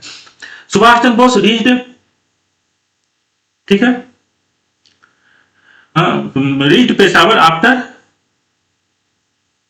ठीक है, पेशावर नाउ इन पाकिस्तान, ठीक है। उसके बाद after escaping the British authorities in Calcutta under the pseudonym Ziauddin helped by Bhagat Ram. तो हम आपको बता दिए भगत राम इसको पेशावर से काबुल की यात्रा में मदद करते हैं, न कि पेशावर पहुंचने में इसको हेल्प करते हैं। तो यह भी समझ में आई होगा, ठीक है। नेक्स्ट क्वेश्चन देखते हैं। नेक्स्ट क्वेश्चन जो है, हिटलर की मदद से सुभाष चंद्र बोस द्वारा गठित स्वतंत्रता सेना मुक्ति सेना का कार्यालय कहाँ था? तो मुक्ति सेना का जो कार्यालय था वो था ड्रेसडेन, ये याद रखिएगा, ड्रेसडेन में था। इंडिया क्लब ऑफ टोक्यो की स्थापना किसने की थी? तो इंडिया क्लब ऑफ टोक्यो की स्थापना रास बिहारी बोस ने किया था। रास बिहारी बोस, याद रखिएगा। इंडिया जब 1912 ईस्वी में दिल्ली लाहौर कॉन्स्पिरेसी के तहत 1912 ईस्वी में जो गवर्नर जनरल थे भारत के लॉर्ड हार्डिंग को जब ये लोग बम फेंक के मारने की कोशिश करते हैं तो लॉर्ड हार्डिंग मरता नहीं है। रास बिहारी बोस क्या करते हैं, 1912 में ही चले जाते हैं भारत छोड़ के जापान। वहां पर जापान में रास Bihari Bose Indian club of Tokyo स्थापित करते हैं, इंडियन क्लब ऑफ टोक्यो की स्थापना करते हैं। भारत की पहली अंतरिम सरकार सुभाष चंद्र बोस ने किस देश में बनाई थी? तो भारत की पहली अंतरिम सरकार सुभाष चंद्र बोस ने आपको कहां बनाया था? तो सिंगापुर में बनाया था। तो यह तीनों क्वेश्चन का थोड़ा इंफॉर्मेशन देख लीजिए।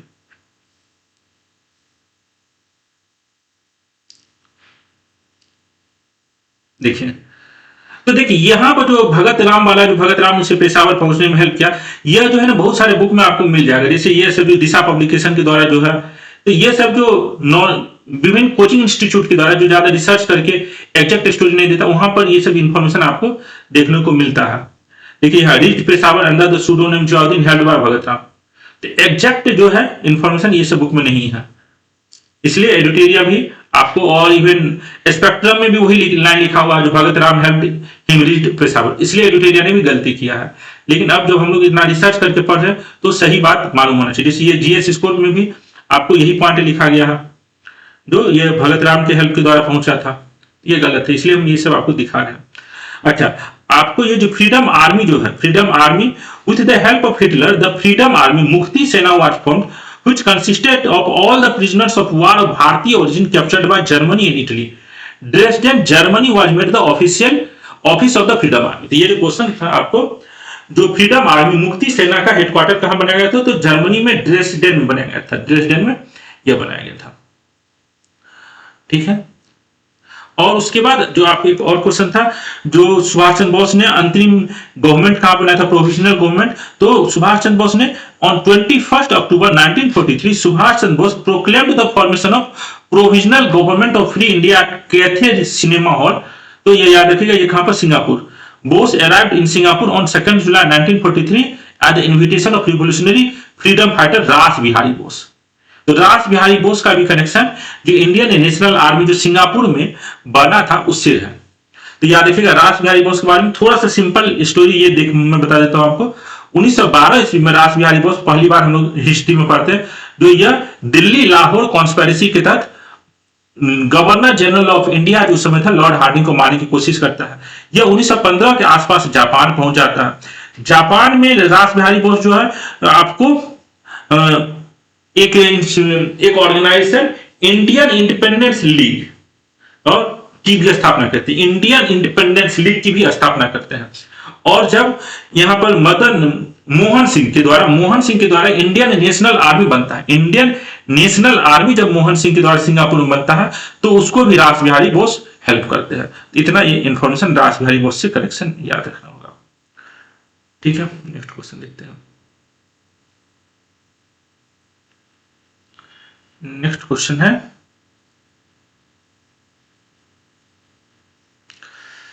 ये तीनों हो गया। अंतिम सरकार सिंगापुर में बनाया गया था, ड्रेसडेन। ठीक है, उसके बाद सुभाष चंद्र बोस ने अंडमान और निकोबार द्वीप समूह को क्रमशः क्या नाम दिया था? तो सुभाष चंद्र बोस ने अंडमान और निकोबार द्वीप समूह को क्रमशः शहीद द्वीप और स्वराज द्वीप नाम दिया था। अंडमान और निकोबार द्वीप पर जापान ने अटैक किया था, उसे अपने कब्जा पर कर लिया था और सुभाष चंद्र बोस को दे दिया था नेतृत्व करने के लिए उसे। तो सुभाष चंद्र बोस ने अंडमान को शहीद द्वीप और निकोबार को स्वराज द्वीप का नाम दिया था। तो यह भी इंपॉर्टेंट बात है, जिसको फिर से मोदी जी जो है एक शहीद द्वीप स्वराज द्वीप का फिर से नामांकन किया था। अभी देखिए, तो देखिए यहां पर देखिए, Andaman and Nicobar islands were nominally handed over by Japanese army to INA. Following this the island were renamed as Shaheed Dweep and Swaraj Dweep respectively by Subhash Chandra Bose. ऊपर वाला शहीद द्वीप था और नीचे वाला स्वराज द्वीप था, ये अंडमान और ये Nicobar. It is also noteworthy that in 2008, to commemorate the 75th anniversary of this event, the Indian government renamed 3 islands in Andaman. अब इस अंडमान में जो 3 आइलैंड था उसका नाम क्या कर दिया गया है? हेवलॉक आइलैंड का स्वराज द्वीप, नील आइलैंड का शहीद द्वीप, और रॉस आइलैंड जो था उसका नाम नेताजी सुभाष चंद्र बोस आइलैंड किया गया। तो सुभाष चंद्र बोस ने इस पूरे अंडमान को ही कहा था क्या? शहीद द्वीप, और इस पूरे निकोबार को कहा था स्वराज द्वीप। ठीक है, तो अंडमान निकोबार से किस प्रकार का संबंध था यह आपको समझ में यहां आ गया होगा। नेक्स्ट क्वेश्चन देखते हैं।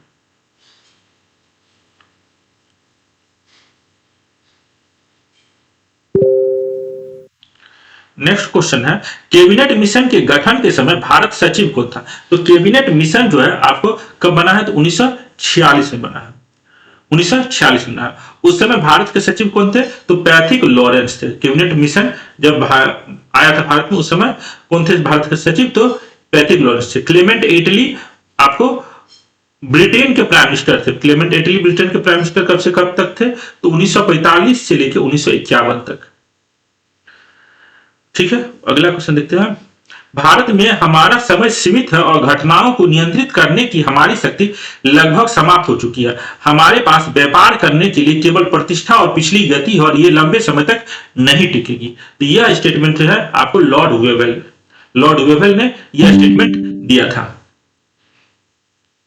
ठीक है, उसका कैबिनेट मिशन योजना के प्रस्तावित प्रावधानों से संबंधित सही विकल्पों की पहचान करें। तो कैबिनेट मिशन जो प्रस्तावना जो योजना दिया था उसमें पृथक पाकिस्तान की मांग को स्वीकार करना। तो कैबिनेट मिशन ने पृथक पाकिस्तान की मांग को स्वीकार नहीं किया था।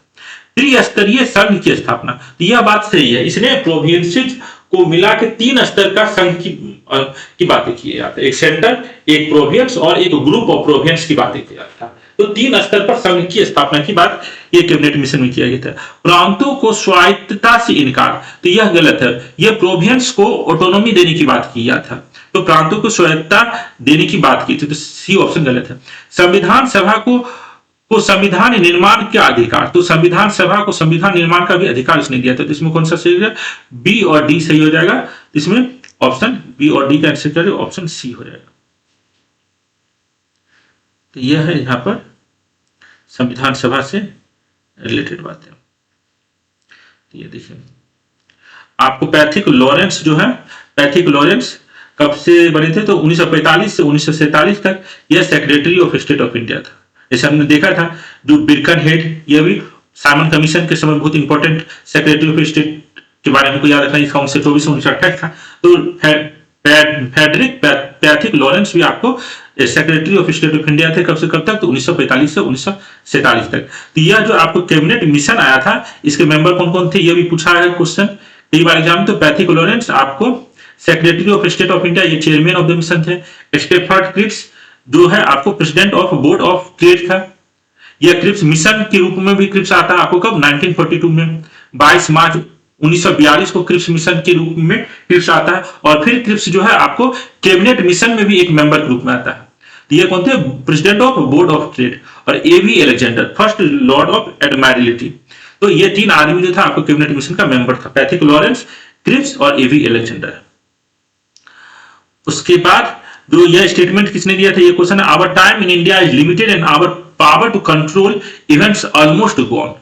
तो एंड सो एट दिस, ये ठीक है, ये किसने दिया? In 1946 then the viceroy general sir A Wavell ने दिया था। तो 1946 में वेबल जो उस समय के गवर्नर जनरल ऑफ इंडिया थे, उन्होंने कहा था कि हमारा टाइम जो है इंडिया में बहुत लिमिटेड है और हम लोग के हाथ में इंडिया में जो हो रही घटनाएं हैं उसको कंट्रोल करने का जो क्षमता है वो अभी बहुत कम ही है। उससे एहसास हो गया था जो अब हमें भारत को आजादी देना पड़ेगा। तो यह आपको कॉन्टेक्स्ट समझ में आ गया होगा। तो नेक्स्ट क्वेश्चन है, ये समझ में आ गया, ठीक है। उसके बाद 15 मार्च 1946 को ब्रिटिश प्रधानमंत्री क्लेमेंट एटली ने कहा, डैश यद्यपि अल्पसंख्यकों का अधिकार का ध्यान रखते हुए डैश अल्पसंख्यकों को बहुमत के आगे बढ़ने पर अपना वीटो लगाने की अनुमति नहीं दी सकती। तो यह जो क्लेमेंट एटली जो है मुस्लिम लीग के लिए कर रहा है। जो मुस्लिम लीग जो है आपको कॉन्स्टिट्यूशनल डेवलपमेंट में जो रोड ब्लॉक की तरह काम कर रहा था। मुस्लिम लीग जो हर बार कर रहा था जो मुझे भारत का डिवीजन चाहिए, एक पाकिस्तान नामक एक अलग स्टेट चाहिए, जब तक यह नहीं होगा तब तक हम संविधान का जो काम है उसको आगे नहीं बढ़ने देंगे। तो यह मुस्लिम लीग के कॉन्टेक्स्ट में यह बात की गई है। यद्यपि अल्पसंख्यकों के अधिकार का ध्यान रखते हुए मुस्लिम लीग अल्पसंख्यकों के को बहुमत के आगे बढ़ने पर अपना वीटो लगाने की अनुमति नहीं दी सकती। अल्पसंख्यकों को बहुमत के आगे बढ़ने पर अपना वीटो लगाने की अनुमति नहीं दी। यहाँ अल्पसंख्यक का मतलब क्या है? मुस्लिम लीग से। ठीक है, अगला क्वेश्चन है यहां पर, स्वराज ब्रिटिश संसद का मुक्त उपहार नहीं होगा बल्कि भारत की पूर्ण आत्म अभिव्यक्ति की घोषणा होगी। उपयुक्त पंक्तियां किस स्वतंत्रता सेनानी द्वारा कही गई थी? यह जो स्टेटमेंट है 1922 ईस्वी में आपको महात्मा गांधी के है। तो याद रखिएगा, स्वराज जो है, फ्रीडम कोई किसी को दे नहीं सकता, फ्रीडम हर किसी को अपने जीवन में भी मेहनत करके ही प्राप्त करना पड़ता है। तो यही पॉइंट यहां पर लिखा भी गया है, जो स्वराज ब्रिटिश सरकार का मुक्त उपहार नहीं होगा बल्कि भारत की पूर्ण आत्म अभिव्यक्ति की घोषणा। उपयुक्त पंक्ति किस स्वतंत्रता सेनानी द्वारा कहा गया था? तो महात्मा गांधी द्वारा 1922 में कहा गया था। अगला क्वेश्चन है, मीरात उल अखबार। तो मीरात उल अखबार जो है यह राजा राम मोहन राय के द्वारा पब्लिश किया गया था, शिशिर कुमार घोष के द्वारा नहीं। इंडियन मिरर जो है यह आपको देवेंद्र नाथ टैगोर के द्वारा पब्लिश किया गया था। तो इसमें से सेकंड वाला पॉइंट जो है सही है, पहला जो है गलत है। पहला सेकंड सही है, पहला जो है गलत है। इसमें सही का उत्तर कीजिए तो इसका आंसर क्या रहेगा? Option B. ये आपको यहां पर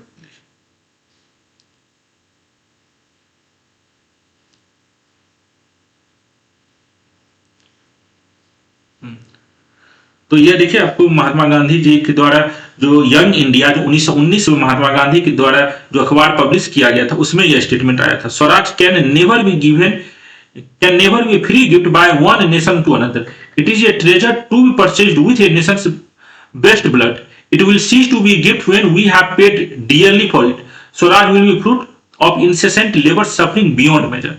तो ये था आपको, Swaraj will not be free gift of a British Parliament, it will be declaration of India's full expression, that it will be expressed through the act of Parliament is to, but it will be merely a courteous ratification of declared wish of the people of India। तो लंबा चौड़ा ये young India में जो इनका अखबार था उसमें इन्होंने यह बात लिखी थी महात्मा गांधी ने। ठीक है, और यहाँ पर जो दिया गया मिरातुल अखबार, तो मिरातुल अखबार जो है राजा राम मोहन राय के द्वारा पब्लिश किया गया था। पर्शियन भाषा का यह अखबार था। It was the first journal in Persian language. लेकिन यहां इन्होंने डेट दिया 1827 ईस्वी में, तो ये 1827 ईस्वी गलत डेट है। मिरातुल अखबार जो है, मिरातुल अखबार का क्या मतलब होता है? Mirror of the news. Mirror of the news हर एक फ्राइडे को पब्लिश होता था। कब से स्टार्ट हुआ था? तो 12 अप्रैल 1822 से स्टार्ट हुआ था। तो याद रखिएगा, मिरातुल अखबार पर्शियन भाषा में हर एक शुक्रवार को पब्लिश होता था और यह 1822 से स्टार्ट हुआ था।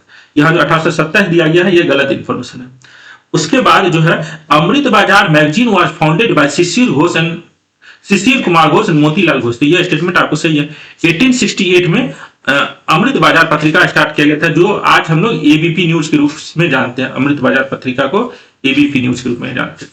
उसके बाद Indian Mirror was founded by Debendra Nath Tagore. यह पॉइंट सही है। इंडियन मिरर जो है देवेंद्र नाथ टैगोर के द्वारा कब स्टार्ट हुआ था? तो 1861 ईस्वी में स्टार्ट हुआ था। Other magazines were also founded by him, which are as follows: संवाद, कौमुदी एंड बंगदूत। तो यह इंफॉर्मेशन गलत है। यहाँ पर संवाद, कौमुदी और बंगदूत जो है यह आपको देवेंद्र नाथ टैगोर के द्वारा स्टार्ट नहीं हुआ था। संवाद, कौमुदी और बंगदूत किसके द्वारा स्टार्ट हुआ था? तो राजा राम मोहन राय के द्वारा स्टार्ट हुआ था। संवाद, कौमुदी और बंगदूत किसके द्वारा स्टार्ट हुआ था? राजा राम मोहन राय के द्वारा स्टार्ट हुआ था। यह देवेंद्र नाथ टैगोर के द्वारा स्टार्ट नहीं हुआ था। तो देखिए, मिरातुल अखबार आपको यूपीपीसीएस में पूछा किसके द्वारा स्टार्ट हुआ था? पर्शियन। यह था राजा राम मोहन राय के द्वारा। ठीक है, और राजा राम मोहन राय के द्वारा जो अखबार से पब्लिश हुआ है वो संवाद, कौमुदी बंगाली भाषा में 1821 में, मिरातुल अखबार 1822 ईस्वी में और बंगदूत जो है 1829 ईस्वी में। किनके द्वारा स्टार्ट हुआ है? आपको राजा राम मोहन राय के द्वारा स्टार्ट हुआ है। तो यह भी एक इंफॉर्मेशन आपको मालूम होना चाहिए, क्योंकि न्यूज़पेपर पर क्वेश्चन कई बार आता ही है लगभग में। नेक्स्ट क्वेश्चन, तो यहां पर आपने देख लिया। अगला है हिंदू पैट्रियोट पत्रिका के संपादक मैडम भीखाजी कामा थी। यह स्टेटमेंट गलत है। वंदे मातरम पत्रिका के संस्थापक गिरीश चंद्र घोष थे। तो वंदे मातरम पत्रिका के संस्थापक गिरीश चंद्र घोष थे। यह स्टेटमेंट आपको सही है। तो बंद, अच्छा, गिरीश चंद्र घोष नहीं, ये स्टेटमेंट भी गलत है। आपको हिंदू पेट्रियोट के संस्थापक कौन थे? गिरीश चंद्र घोष। और वंदे मातरम के संस्थापक कौन है? तो मैडम भीखाजी कामा। तो ये दोनों गलत है।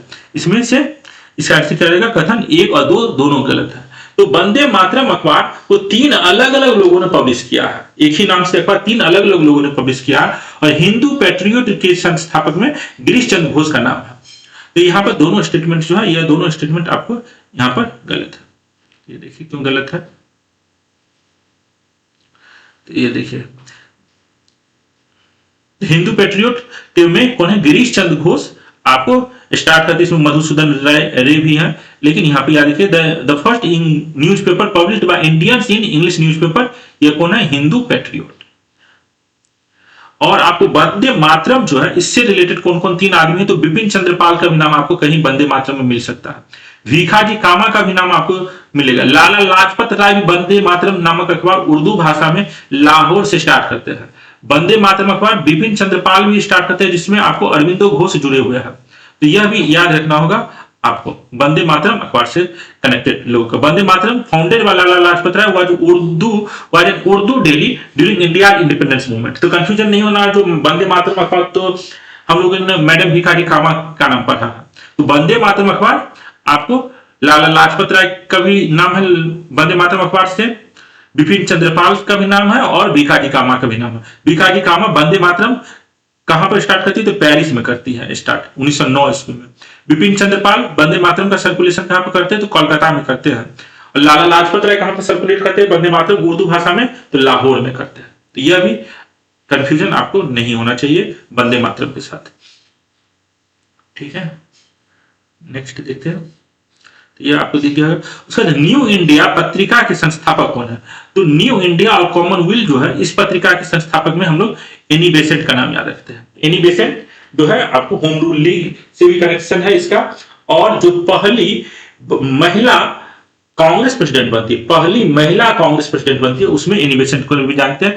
इसका पत्रिका का क्या नाम है? न्यू इंडिया और कॉमनवेल्थ। इसका आंसर क्या हो जाएगा? आपको ऑप्शन डी। युगांतर पत्रिका के संस्थापक कौन थे? तो युगांतर पत्रिका के संस्थापक है बरिंद्र कुमार घोष और भूपेंद्र नाथ दत्त। ये भी याद रखिएगा।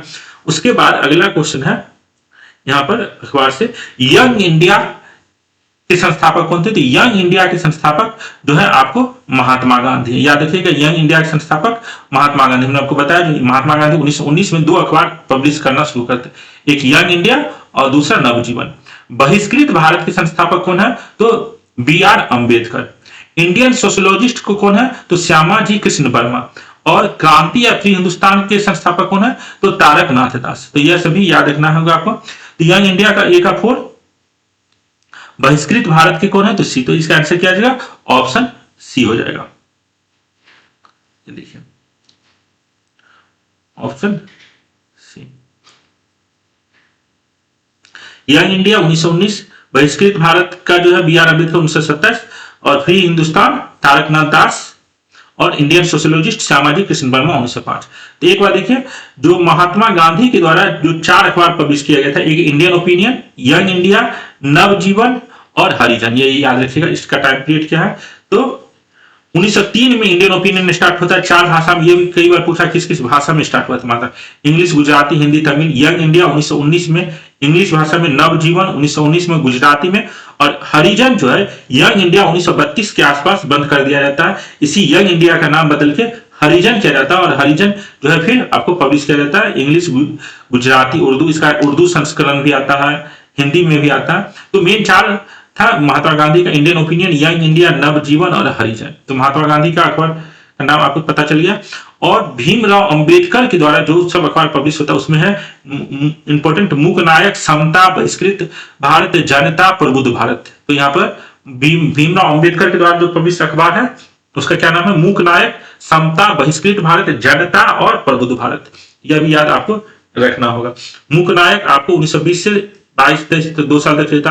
बहिष्कृत भारत जो है आपको यह भी लगभग 2 साल तक चला है। बहिष्कृत भारत 1927 में पब्लिश हुआ था। समता 1928 में पब्लिश किया गया था। जनता 1930 में पब्लिश किया गया था। और प्रबुद्ध भारत जो B.R. अम्बेडकर के द्वारा 1956 में यह पब्लिश किया गया था। तो महात्मा गांधी और भीमराव अम्बेडकर के द्वारा जो न्यूज़पेपर पब्लिश किया गया है, एक इंपॉर्टेंट है जो आपको याद होना चाहिए। नेक्स्ट है अंतरिम सरकार के गठन के समय भारत के वायसराय कौन थे? तो अंतरिम सरकार जो आपको 1946 में बना था अंतरिम सरकार, उस समय भारत के वायसराय कौन थे? तो लॉर्ड वेबल थे। इरविन का क्या टाइम है? तो 26 से 31। ली लिंथगो का टाइम क्या है? तो 36 से 43। ली लिंथगो के बाद ही लॉर्ड वेबल आता है। लॉर्ड माउंटबेटन आपको 47 में ही आता है, लॉर्ड वेबल के बाद जो है आपको लॉर्ड माउंटबेटन। तो अंतरिम सरकार जो बनता है लॉर्ड वेबल के टाइम में बनता है, 46 में ही बनता है। तो इसका आंसर क्या हो जाएगा? ऑप्शन सी हो जाएगा। नेक्स्ट क्वेश्चन देखते हैं। उसके बाद है अंतिम गवर्नमेंट से रिलेटेड है। यहाँ पर जो शिक्षा, जो अंतिम गवर्नमेंट बना था उसमें शिक्षा विभाग के मंत्री किसे बनाया गया था? तो सी राजगोपालाचारी को। कृषि और खाद्य मंत्री राजेंद्र प्रसाद को। श्रम मंत्री तो जगजीवन राम को। और वित्त मंत्री किसे दिया गया था? तो लियाकत अली खान को दिया गया था। तो इसका आंसर क्या हो जाएगा? ए का 4। ए का 4 तो ये दोनों है। उसके बाद श्रम मंत्री जगजीवन राम, तो यहाँ पर आंसर क्या हो जाएगा? ऑप्शन डी हो जाएगा। उसके बाद है अंतरिम सरकार के अध्यक्ष निम्नलिखित में से कौन बने थे? अंतरिम सरकार के अध्यक्ष इसमें से कोई नहीं बने थे। अंतरिम सरकार के अध्यक्ष जो है, जो अंतरिम सरकार था उसका जो प्रेसिडेंट है वो खुद गवर्नर जनरल ही था। जो गवर्नर जनरल ऑफ इंडिया था वो खुद ही अध्यक्ष था। वाइस प्रेसिडेंट जो है वह किसे बनाया गया था? तो जवाहरलाल नेहरू को बनाया गया था। यहाँ अध्यक्ष शब्द होने के कारण यह गलत क्वेश्चन है। यह एक बार यहाँ पर देख लीजिए।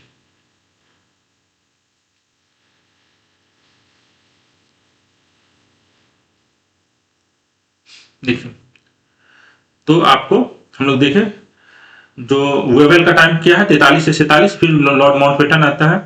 और अंतरिम गवर्नमेंट का फॉर्म किया जाता है तो 2 सितंबर 1946 को अंतरिम गवर्नमेंट फॉर्म होता है। तो अंतरिम गवर्नमेंट जो फॉर्म होता है वो कब होता है? 2 सितंबर 1946। और अंतरिम गवर्नमेंट में किस आदमी को क्या पोस्ट मिला है ये एकदम याद रखिएगा, ये कई बार यूपीएससी पूछा है। जवाहरलाल नेहरू जो है vice president of the council है, प्रेसिडेंट नहीं है। देखिए यहाँ लक्ष्मीकांत एकदम क्लियरली लिख रहे हैं जो the member of the अंतिम government were the members of the viceroy executive council.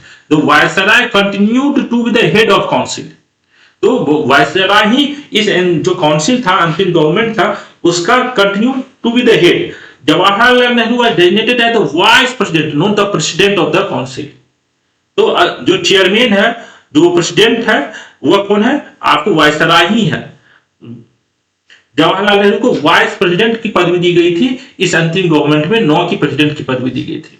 और बाकी भी हम लोगों ने देखा जो राजेंद्र प्रसाद का फूड एंड एग्रीकल्चर था, जगजीवन राम का लेबर था, लियाकत अली खान का फाइनेंस था और सी राजगोपालाचारी का एजुकेशन और आर्ट्स था।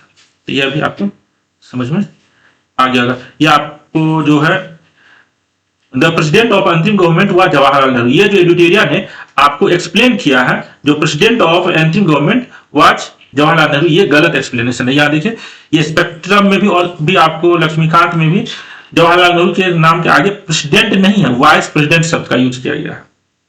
तो यह आपको इसलिए जवाहरलाल नेहरू जो इन्होंने आंसर में दिया है वो गलत है। जो भी पढ़े वो एकदम सही जाने, कोई गलत इंफॉर्मेशन न जाने। एग्जाम में एक एक क्वेश्चन इंपॉर्टेंट है, ठीक है। तो ये जो है आपको 82 का डी गलत है। भारत विभाजन के समय ब्रिटेन के प्रधानमंत्री कौन थे? तो भारत विभाजन के समय ब्रिटेन के भारत का विभाजन कब हुआ? 1947 ईस्वी में। और इस समय प्रधानमंत्री कौन थे? तो देखिए आपको क्लेमेंट एटली 1945 से लेकर 1951 तक जो है ब्रिटेन के प्राइम मिनिस्टर होते। इसका आंसर क्या हो जाएगा? क्लेमेंट एटली। तो आंसर उसके क्लेमेंट एटली से पहले है आपको चर्चिल और क्लेमेंट एटली के बाद भी चर्चिल है, विंस्टन चर्चिल। तो यहाँ पर 83 का कैंसिल हो जाएगा, ऑप्शन बी। उसके बाद प्रांतों में द्वैत शासन की व्यवस्था किस अधिनियम के तहत किया गया था? तो प्रांतों में जो डायरकी है, प्रोविंसेस में जो डायरकी है, यह provision government of India act 1919 के तहत आया था, जिसको 1935 के बाद खत्म कर दिया गया था। तो गवर्नमेंट ऑफ इंडिया एक्ट 1935 से प्रांतों में डायरकी सिस्टम को खत्म कर दिया गया था। 1919 में प्रांतों में डायरकी आया था। उसके बाद किस एक्ट के तहत बोर्ड ऑफ कंट्रोल की स्थापना की गई थी? तो पिट्स इंडिया एक्ट 1784 के तहत बोर्ड ऑफ कंट्रोल की स्थापना की गई थी। पहले केवल बोर्ड ऑफ डायरेक्टर्स होता था। 1784 में पिट्स इंडिया एक्ट के तहत बोर्ड ऑफ कंट्रोल की स्थापना हुआ और government of India act 1858 government of India act 1858 के तहत इस बोर्ड ऑफ कंट्रोल को भी खत्म कर दिया जाता है। तो बोर्ड ऑफ कंट्रोल बनता किससे है? तो पिट्स इंडिया एक्ट 1784 से बनता है और खत्म होता है गवर्नमेंट ऑफ इंडिया एक्ट 1858 से। उसके बाद महात्मा गांधी ने कानून की पढ़ाई किस कॉलेज से की? Shyamal Das college, university college of London, law college of London, London college of law. तो यहां जो चारों ऑप्शन दिया गया, ये किसी भी कॉलेज से महात्मा गांधी ने नहीं पढ़ा था। तो ये देखिए, यह जो है इंपॉर्टेंट बात है। तो अभी हम लोग देख रहे थे जो प्राइम मिनिस्टर जो है ब्रिटेन के विंस्टन चर्चिल का टाइम पीरियड क्या था? 1940 से लेकर 1945 तक, और फिर 1951 से 1955। यह भी नामी टाइम पीरियड याद रखिए। क्लेमेंट एटली 1945 से 1951 तक, रेमसे मैकडोनाल्ड 1924 से 1924, फिर 29 से 35। जब आपको मैकडोनाल्ड आपको जब राउंड टेबल कॉन्फ्रेंस होता है उस समय ये प्राइम मिनिस्टर थे। और चैम्बरलिन का टाइम पीरियड क्या है? तो 1937 से लेकर 1940। अर्थात विंस्टन चर्चिल से पहले चैम्बरलिन थे प्राइम मिनिस्टर, उसके बाद क्लेमेंट एटली आए, फिर क्लेमेंट एटली के बाद वो ये बने हैं कौन? तो क्लेमेंट एटली के बाद फिर आपको चर्चिल बने हैं। तो ये टाइम पीरियड याद रखिएगा। अब महात्मा गांधी ने कहां से लॉ का डिग्री लिया था? तो महात्मा गांधी जो है आपको इनर टेम्पल कॉलेज है लंदन में, इनर टेम्पल कॉलेज में 1888 में इन्होंने लंदन में लॉ की डिग्री के लिए आपको इनरोल किए थे। यहां पर जो बताया गया, जैसे देखिए एडुटेरियन एक्सप्लेन किया, यूनिवर्सिटी कॉलेज ऑफ लंदन, ये अपने वीडियो में किसी में बताया जो Mahatma Gandhi went to England in September 88, study law at university college of London and became a barrister. यह इंफॉर्मेशन जो दिया गया है ये गलत है। Gandhi did attend the lectures at UCL during his stay in London and he took classes in English, French and elocution to improve his skill. तो Mahatma Gandhi university of London से अंग्रेजी, फ्रेंच और अपनी स्पीकिंग स्किल को improve करने के लिए इस यूनिवर्सिटी में क्लासेज किए थे। लेकिन लॉ की डिग्री जो इन्हें मिला था वह कहां से किए थे? तो इनर टेम्पल से किए थे। Inner temple is one of the 4 इंस of the court in London.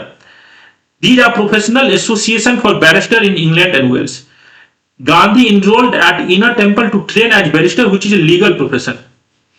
Inns of the court are not affiliated with a university; they are independent legal institution with the authority to call members to the bar. तो महात्मा गांधी को law का जो है law का study कहां से किए थे? तो इनर टेम्पल कॉलेज से किए थे। और यहाँ जो university college of London, university college of London UCL में उन्होंने अंग्रेजी, फ्रेंच और अपनी स्पीकिंग स्किल को इंप्रूव करने के लिए, महात्मा गांधी बहुत अच्छे राइटर भी थे, स्पीकर भी थे, इसके लिए इन्होंने ये गए थे, न कि लॉ सीखने के लिए। तो ये जो इंफॉर्मेशन यहाँ दिया गया है महात्मा गांधी का एडिटोरिया द्वारा जो एक्सप्लेन किया गया वो गलत है। ठीक है, नेक्स्ट क्वेश्चन देखते हैं। उसके बाद है महात्मा गांधी को दक्षिण अफ्रीका में किस स्टेशन पर रंग भेद के कारण ट्रेन से उतार दिया गया? यहाँ जो डरबन, मैरिन्सबर्ग, प्रिटोरिया और जोहान्सबर्ग। तो यहां पर भी चारों ऑप्शन में से कोई ऑप्शन सही नहीं है। उसे एडिटोरिया ने इसका आंसर क्या दिया? मैरिन्सबर्ग। मैरिन्सबर्ग नामक कोई स्टेशन दक्षिण अफ्रीका में है ही नहीं। तो यहां पर इसका भी आंसर आपको गलत है 87 का। देखिए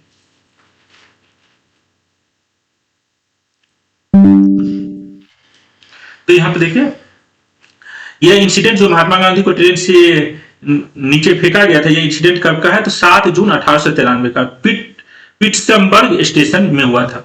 Gandhi who had a valid first class ticket was ordered to move to the third class compartment because of his race. When he refused he was forcefully removed from the train. ये कहां से जा रहे थे? डरबन से Pretoria जा रहे थे।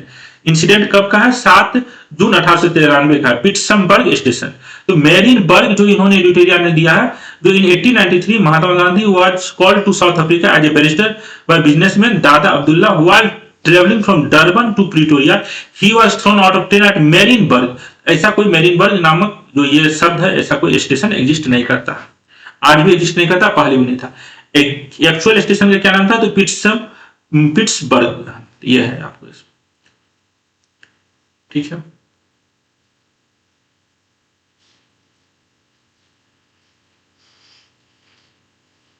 उसके बाद अखिल भारतीय स्तर पर खिलाफत दिवस कब मनाया गया? तो अखिल भारतीय लेवल पर खिलाफत दिवस जो है आपको 17 अक्टूबर 1919 को मनाया गया था। 17 अक्टूबर 1919 को खिलाफत दिवस मनाया गया था। उसके बाद है चौरी चौरा कांड नामक घटना के संबंध में निम्नलिखित कथनों पर विचार करें। यह घटना 6 फरवरी 1922 को घटी। तो यह घटना जो है 4 फरवरी और 5 फरवरी अलग अलग सोर्स में मिलता है, जो चौरी चौरा इंसिडेंट जो है, जिसके कारण जो एक कारण बना और सहयोग आंदोलन को खत्म करने का, वह कब हुआ है? कहीं कहीं आपको 4 फरवरी मिलता है, कहीं कहीं 5 फरवरी, लेकिन 6 फरवरी किसी भी बुक में नहीं मिलता, तो पहला ऑप्शन गलत है। 12 फरवरी 1922 को बारदोली में हुई कांग्रेस की बैठक में असहयोग आंदोलन समाप्त करने का निर्णय लिया गया। तो यह पॉइंट आपको सही है, तो पहला ऑप्शन गलत है। गांधी जी की गिरफ्तारी बारदोली बैठक से पहले हो गई थी, तो गांधी जी की गिरफ्तारी आपको मार्च के महीना में हुआ, और तो बारदोली बैठक के बाद गांधी जी की गिरफ्तारी थी, तो ऑप्शन सी भी गलत है। और तो 1 और 3 गलत, इसमें आंसर सही कौन सा है? तो ऑप्शन बी गलत है। तो असहयोग आंदोलन, जिसको नॉन कॉपरेशन मूवमेंट कहते हैं, यह एक इंपॉर्टेंट स्टोरी है, इवेंट है हमारे मॉडर्न इंडिया में। तो इसको हम लोग थोड़ा सा देख लेते हैं। देखिए, सबसे पहले खिलाफत डे जो है ऑल इंडिया लेवल पर कब बनाया गया था? तो 17 अक्टूबर 1919 को मनाया गया था as a nationwide protest. It was organised by Indian Muslim to protest the possible dismemberment of Ottoman Khilafat by the British after World War 1। तो Khilafat movement aim to protect the position of khalifa. तो खलीफा के position को protect करने के लिए यह आपको खिलाफत डे बनाया गया था। कब? पूरे भारत में, तो 17 अक्टूबर 1919। अब हम लोग देखते हैं जो नॉन कोऑपरेशन मूवमेंट और सहयोग आंदोलन। और सहयोग आंदोलन 1 अगस्त 1920 को स्टार्ट हुआ था। कब स्टार्ट हुआ था? 1 अगस्त 1920। इसी दिन जो है आपको बाल गंगाधर तिलक का देहांत होता है, याद रखिएगा। बाल गंगाधर तिलक का देहांत भी 1 अगस्त 1920 को ही होता है। और चौरी चौरा इंसिडेंट जो है आपको कब होता है? 4 फरवरी या 5 फरवरी। हम आपको बताया कुछ कुछ सोर्स में 4 फरवरी में मिलता है, कुछ कुछ सोर्स में 5 फरवरी में मिलता है। ये यहाँ क्या होता है? Chauri on the 4th February when a Congress procession was taking place at Chauri Chaura near Gorakhpur UP, 21 constable and sub inspector were rushed by a mob into a police station and the station and men in it were set fire. तो Chauri Chaura incident क्या है? लगभग में 21 constable और एक sub inspector को गोरखपुर में जो एक गांव था चौरी चौरा, वहां पर जला दिया जाता है। जिसके बाद महात्मा गांधी को लगता है कि यह जो असहयोग आंदोलन है यह अहिंसक हो गया। तो चौरी चौरा इंसिडेंट में उसके बाद 12 फरवरी 1922 को यह बारदोली में आपको मीटिंग किया जाता है, जिसके बाद आपको असहयोग आंदोलन खत्म कर दिया जाता है। 12 February 1922 the non cooperation movement come to an end. याद रखिएगा 12 फरवरी 1922 को नॉन कोऑपरेशन मूवमेंट खत्म किया जाता है। उसके बाद है महात्मा गांधी को जेल कब होता है? तो 10 मार्च 1922। तो याद रखिएगा 12 फरवरी 1922 को असहयोग आंदोलन खत्म होने के बाद महात्मा गांधी को जेल अरेस्ट किया जाता है 10 मार्च 1922 को। अरेस्टेड नियर साबरमती आश्रम for writing 3 articles in young India. Young India में 3 आर्टिकल लिखने के कारण इन्हें सजा जेल होता है। सेंटेंस टू 6 years इम्प्रिजमेंट, इन्हें 6 साल के लिए इम्प्रिजमेंट होता है, लेकिन उन्हें 5 फरवरी 1924 को ही रिलीज कर दिया। Release from Yerwada prison on 5th February 1924 unconditionally after an operation on 12 जनवरी 1924। तो महात्मा गांधी का को जो अरेस्ट किया जाता है 10 मार्च 1922 को किया जाता है, 6 साल का सजा होता है, लेकिन इन्हें 5 फरवरी को जेल से निकाल दिया जाता है क्योंकि इनका 12 जनवरी 1924 को ऑपरेशन। तो यह बैकग्राउंड स्टोरी था थोड़ा सा नॉन कोऑपरेशन मूवमेंट और सहयोग आंदोलन जो है किस तरीके से स्टार्ट हुआ और किस तरीके से यह खत्म हुआ। ठीक है, तो ये ठीक है। साइमन कमीशन की नियुक्ति के समय किसने भारतीयों के समक्ष संविधान निर्माण की चुनौती रखी थी? तो भारतीयों के समक्ष संविधान निर्माण की चुनौती किसने रखी थी? तो उस समय जो सेक्रेटरी ऑफ स्टेट थे कौन थे? लॉर्ड बिरकनहेड। कल हम लोगों ने देखा था इसका टाइम पीरियड क्या था? 1924 से लेकर 1928। आंसर क्या देगा अभी? उसके बाद मैंने रोटी मांगी थी मुझे पत्थर मिला, इंतजार की घड़ियां समाप्त हुई। यह स्टेटमेंट किसका है? तो महात्मा गांधी का। महात्मा गांधी का है। आपको यह कब है? तो सभी ने अवज्ञा आंदोलन के समय कहा। इसका आंसर क्या आ जाएगा? Option B. मैंने रोटी मांगी मुझे पत्थर मिला, यह स्टेटमेंट किसका है? तो महात्मा गांधी का। इसका आंसर क्या जाएगा? ऑप्शन डी 91 का।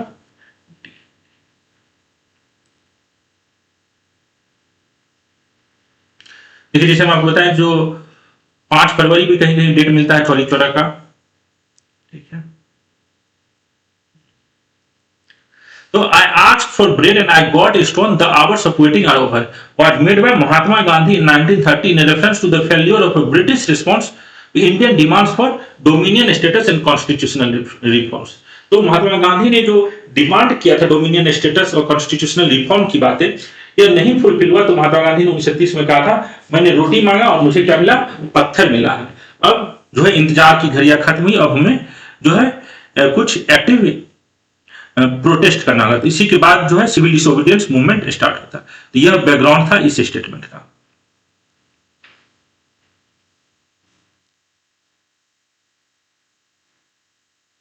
तो यह समझ में। अगला है, सविनय अवज्ञा आंदोलन के क्रम में धरसाना में अंग्रेजी सरकार द्वारा दमन को किस अमेरिकी समाचार पत्र ने प्रमुखता से प्रकाशित किया।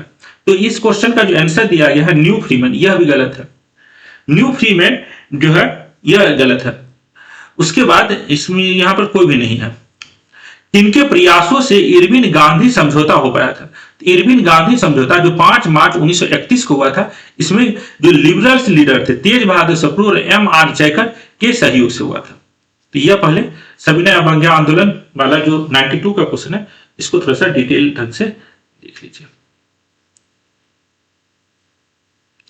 देखिए, आपको जो सविनय अवज्ञा आंदोलन, जो सिविल डिसोबीडियंस मूवमेंट जो 1930 में हुआ था, उस समय इस इंसिडेंट को कैप्चर करने के लिए धरसाना में जो वहां पर महात्मा गांधी के बेटा मणिलाल लीड कर रहे थे मूवमेंट को, और तो इसको कैप्चर करने के लिए विदेशी पत्रकार का क्या नाम था, वेब मिलर, जिसके बारे में कल हम लोग डिस्कशन किए भी थे। तो वेब मिलर जो है यह विदेशी पत्रकार थे। यह विदेशी पत्रकार किस कंपनी के लिए काम करते थे, तो यूनाइटेड प्रेस के यह रिपोर्टर थे। यूपी मतलब United press correspondent। Webb Miller was the only correspondent to cover the Salt March protest organized by Mahatma Gandhi at Dharsana, India, where hundreds of Gandhi followers were beaten while protesting। तो web Miller एकमात्र अंग्रेजी अखबार के पत्रकार थे जो यह सब महात्मा गांधी जो लीड कर रहे थे, उनके पुत्र जो लीड कर रहे थे धरसाना में, उसको यह यहाँ पर जो दिया गया है एडिटोरिया के द्वारा, देखिए। और यह जो है जब इन्होंने यह न्यूज पब्लिश किया तो उसके बाद दुनिया भर के कई अखबारों ने इस न्यूज को चलाया, लेकिन ये किस न्यूज कंपनी से थे, तो यूनाइटेड प्रेस से थे। तो ये देखिए न्यू फ्रीमैन इन्होंने दिया, during the civil disobedience movement the most horrific form of government repression was seen on 21st May in Dharsana when about 25,000 volunteers led by Sarojini Naidu, Imam Sahib and Manilal were beaten। तो किसको मारा गया था, सरोजिनी नायडू, इमाम साहब और मनीलाल, महात्मा गांधी के बेटे, were beaten with iron-headed stick before attacking a factory called Dharsana। Referring to the horrific form of Dharsana, Miller, Webb Miller, यही जो web Miller, a journalist of America, wrote in his newspaper New Freeman। तो यह जो बात इन्होंने editorial ने explain किया है, जो अपनी न्यू फ्रीमैन न्यूज़पेपर के जो जर्नलिस्ट है, तो न्यू फ्रीमैन के ये जर्नलिस्ट नहीं थे। यह पार्ट हम आपको बताना चाहते हैं। That as a reporter, I have seen numerous civil rebellions, riots, street violence and rebellion in the last 18 years। तो जितना भी मैंने रिसर्च किया, जो न्यू फ्रीमैन से इस वेब मिलर का कोई कनेक्शन नहीं है। ये आपको ऑफिशियल वेबसाइट है यूनाइटेड प्रेस का, जिस पर यह लिखा गया है। ठीक है, नेक्स्ट क्वेश्चन देखते हैं।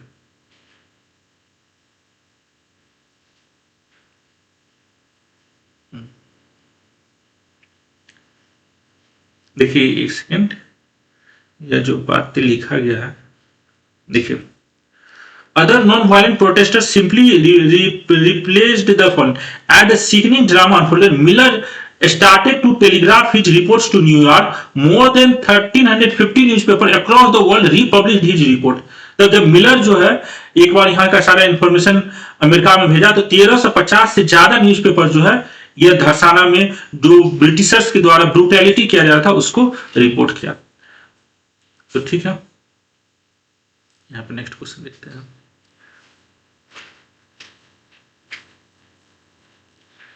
नेक्स्ट क्वेश्चन जो है,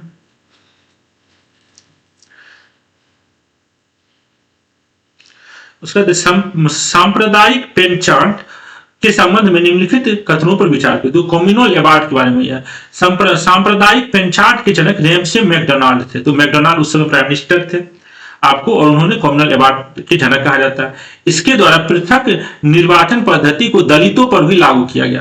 तो पृथक सेपरेट इलेक्टोरेट जो 1909 ईस्वी में सबसे पहले मुस्लिमों के लिए लागू किया गया था, तो कम्युनल अवार्ड के द्वारा दलितों के लिए भी आपको क्या चीज अवार्ड दिया गया, दलितों के लिए भी सेपरेट इलेक्टोरेट की बातें की गई। तो यह भी पॉइंट से दलित वर्ग को पृथक निर्वाचन की सुविधा दिए जाने का विरोध महात्मा गांधी द्वारा किया गया। तो यह भी पॉइंट सही है।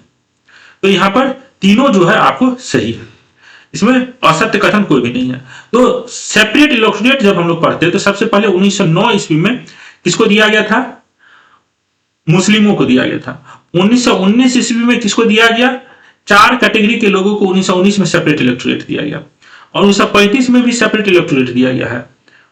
किस किस कैटेगरी के लोगों को 1935 में सेपरेट इलेक्टोरेट दिया गया, किस किस कैटेगरी के लोगों को 1919 में सेपरेट इलेक्टोरेट दिया गया, ये आपको कमेंट करके बताइएगा। 1909 में सेपरेट इलेक्टोरेट मुस्लिम को दिया गया, यह सबको मालूम रहता है। यहां पर आंसर डी है।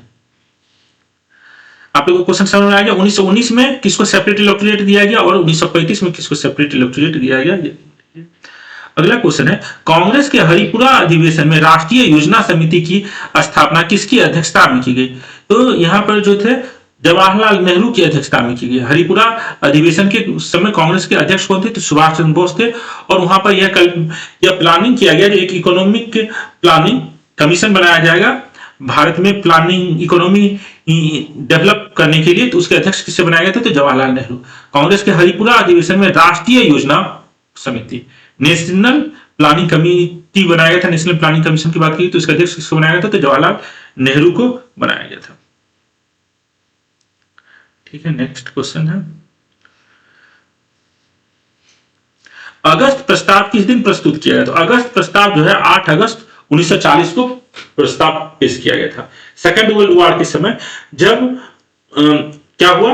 इंडिविजुअल सत्याग्रह हुआ। इंडिविजुअल सत्याग्रह के बाद ब्रिटिशर्स के द्वारा अगस्त प्रस्ताव प्रस्तुत किया गया था, जिसमें डोमिनियन स्टेटस देने की बात की गई थी।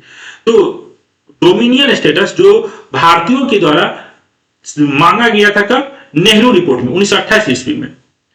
वह डोमिनियन स्टेटस भारतीयों को सबसे पहली बार ब्रिटिशर्स ने कब माना जो भारतीयों को डोमिनियन स्टेटस दिया जाएगा? तो अगस्त प्रस्ताव में दिया में बात की गई थी। तो यह अगस्त प्रस्ताव जो है कब प्रस्तुत किया गया था? तो 8 अगस्त 1940 को।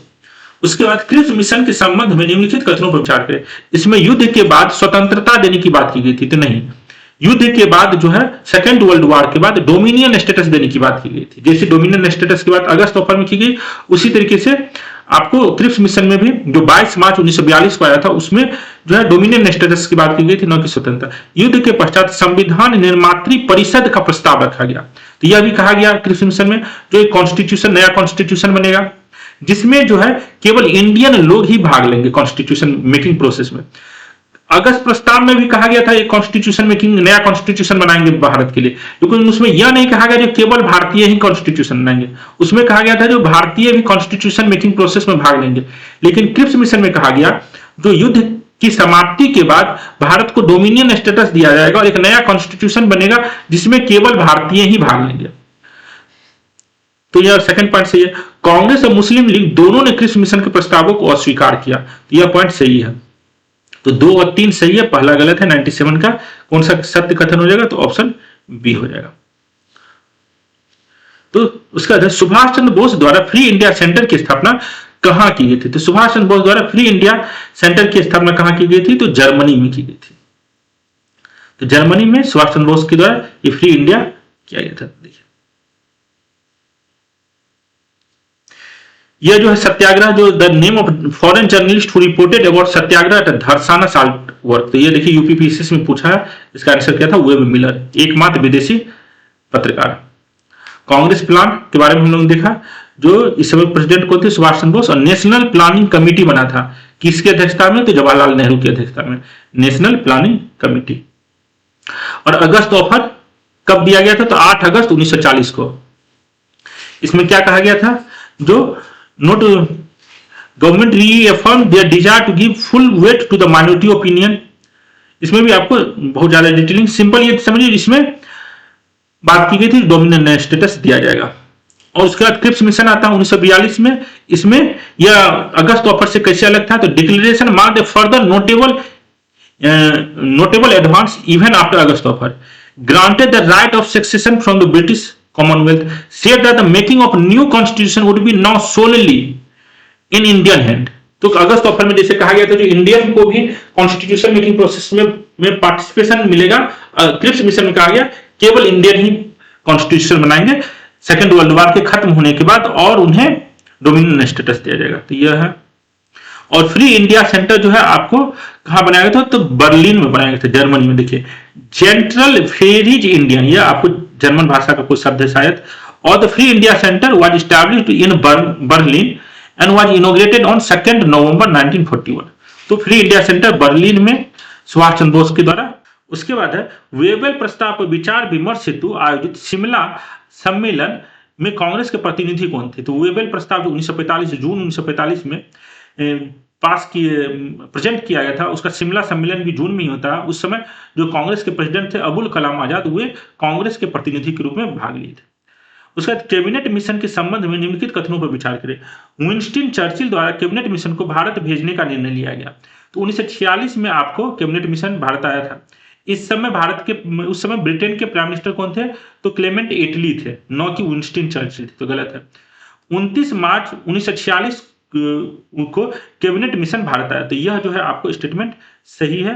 तो इसका आंसर क्या हो जाएगा, ऑप्शन बी हो जाएगा। हम लोग जो है यहाँ पर टोटल अभी 100 क्वेश्चन तक का जो है डिस्कशन किया है। उम्मीद है आपको ये डिस्कशन यूजफुल लगा होगा। अगर थोड़ा सा भी सही लगा हो तो जरूर वीडियो को लाइक करें, चैनल को सब्सक्राइब करें। देखने के लिए धन्यवाद। मिलते हैं इस टेस्ट पेपर के बचे हुए क्वेश्चन के डिस्कशन के साथ अगले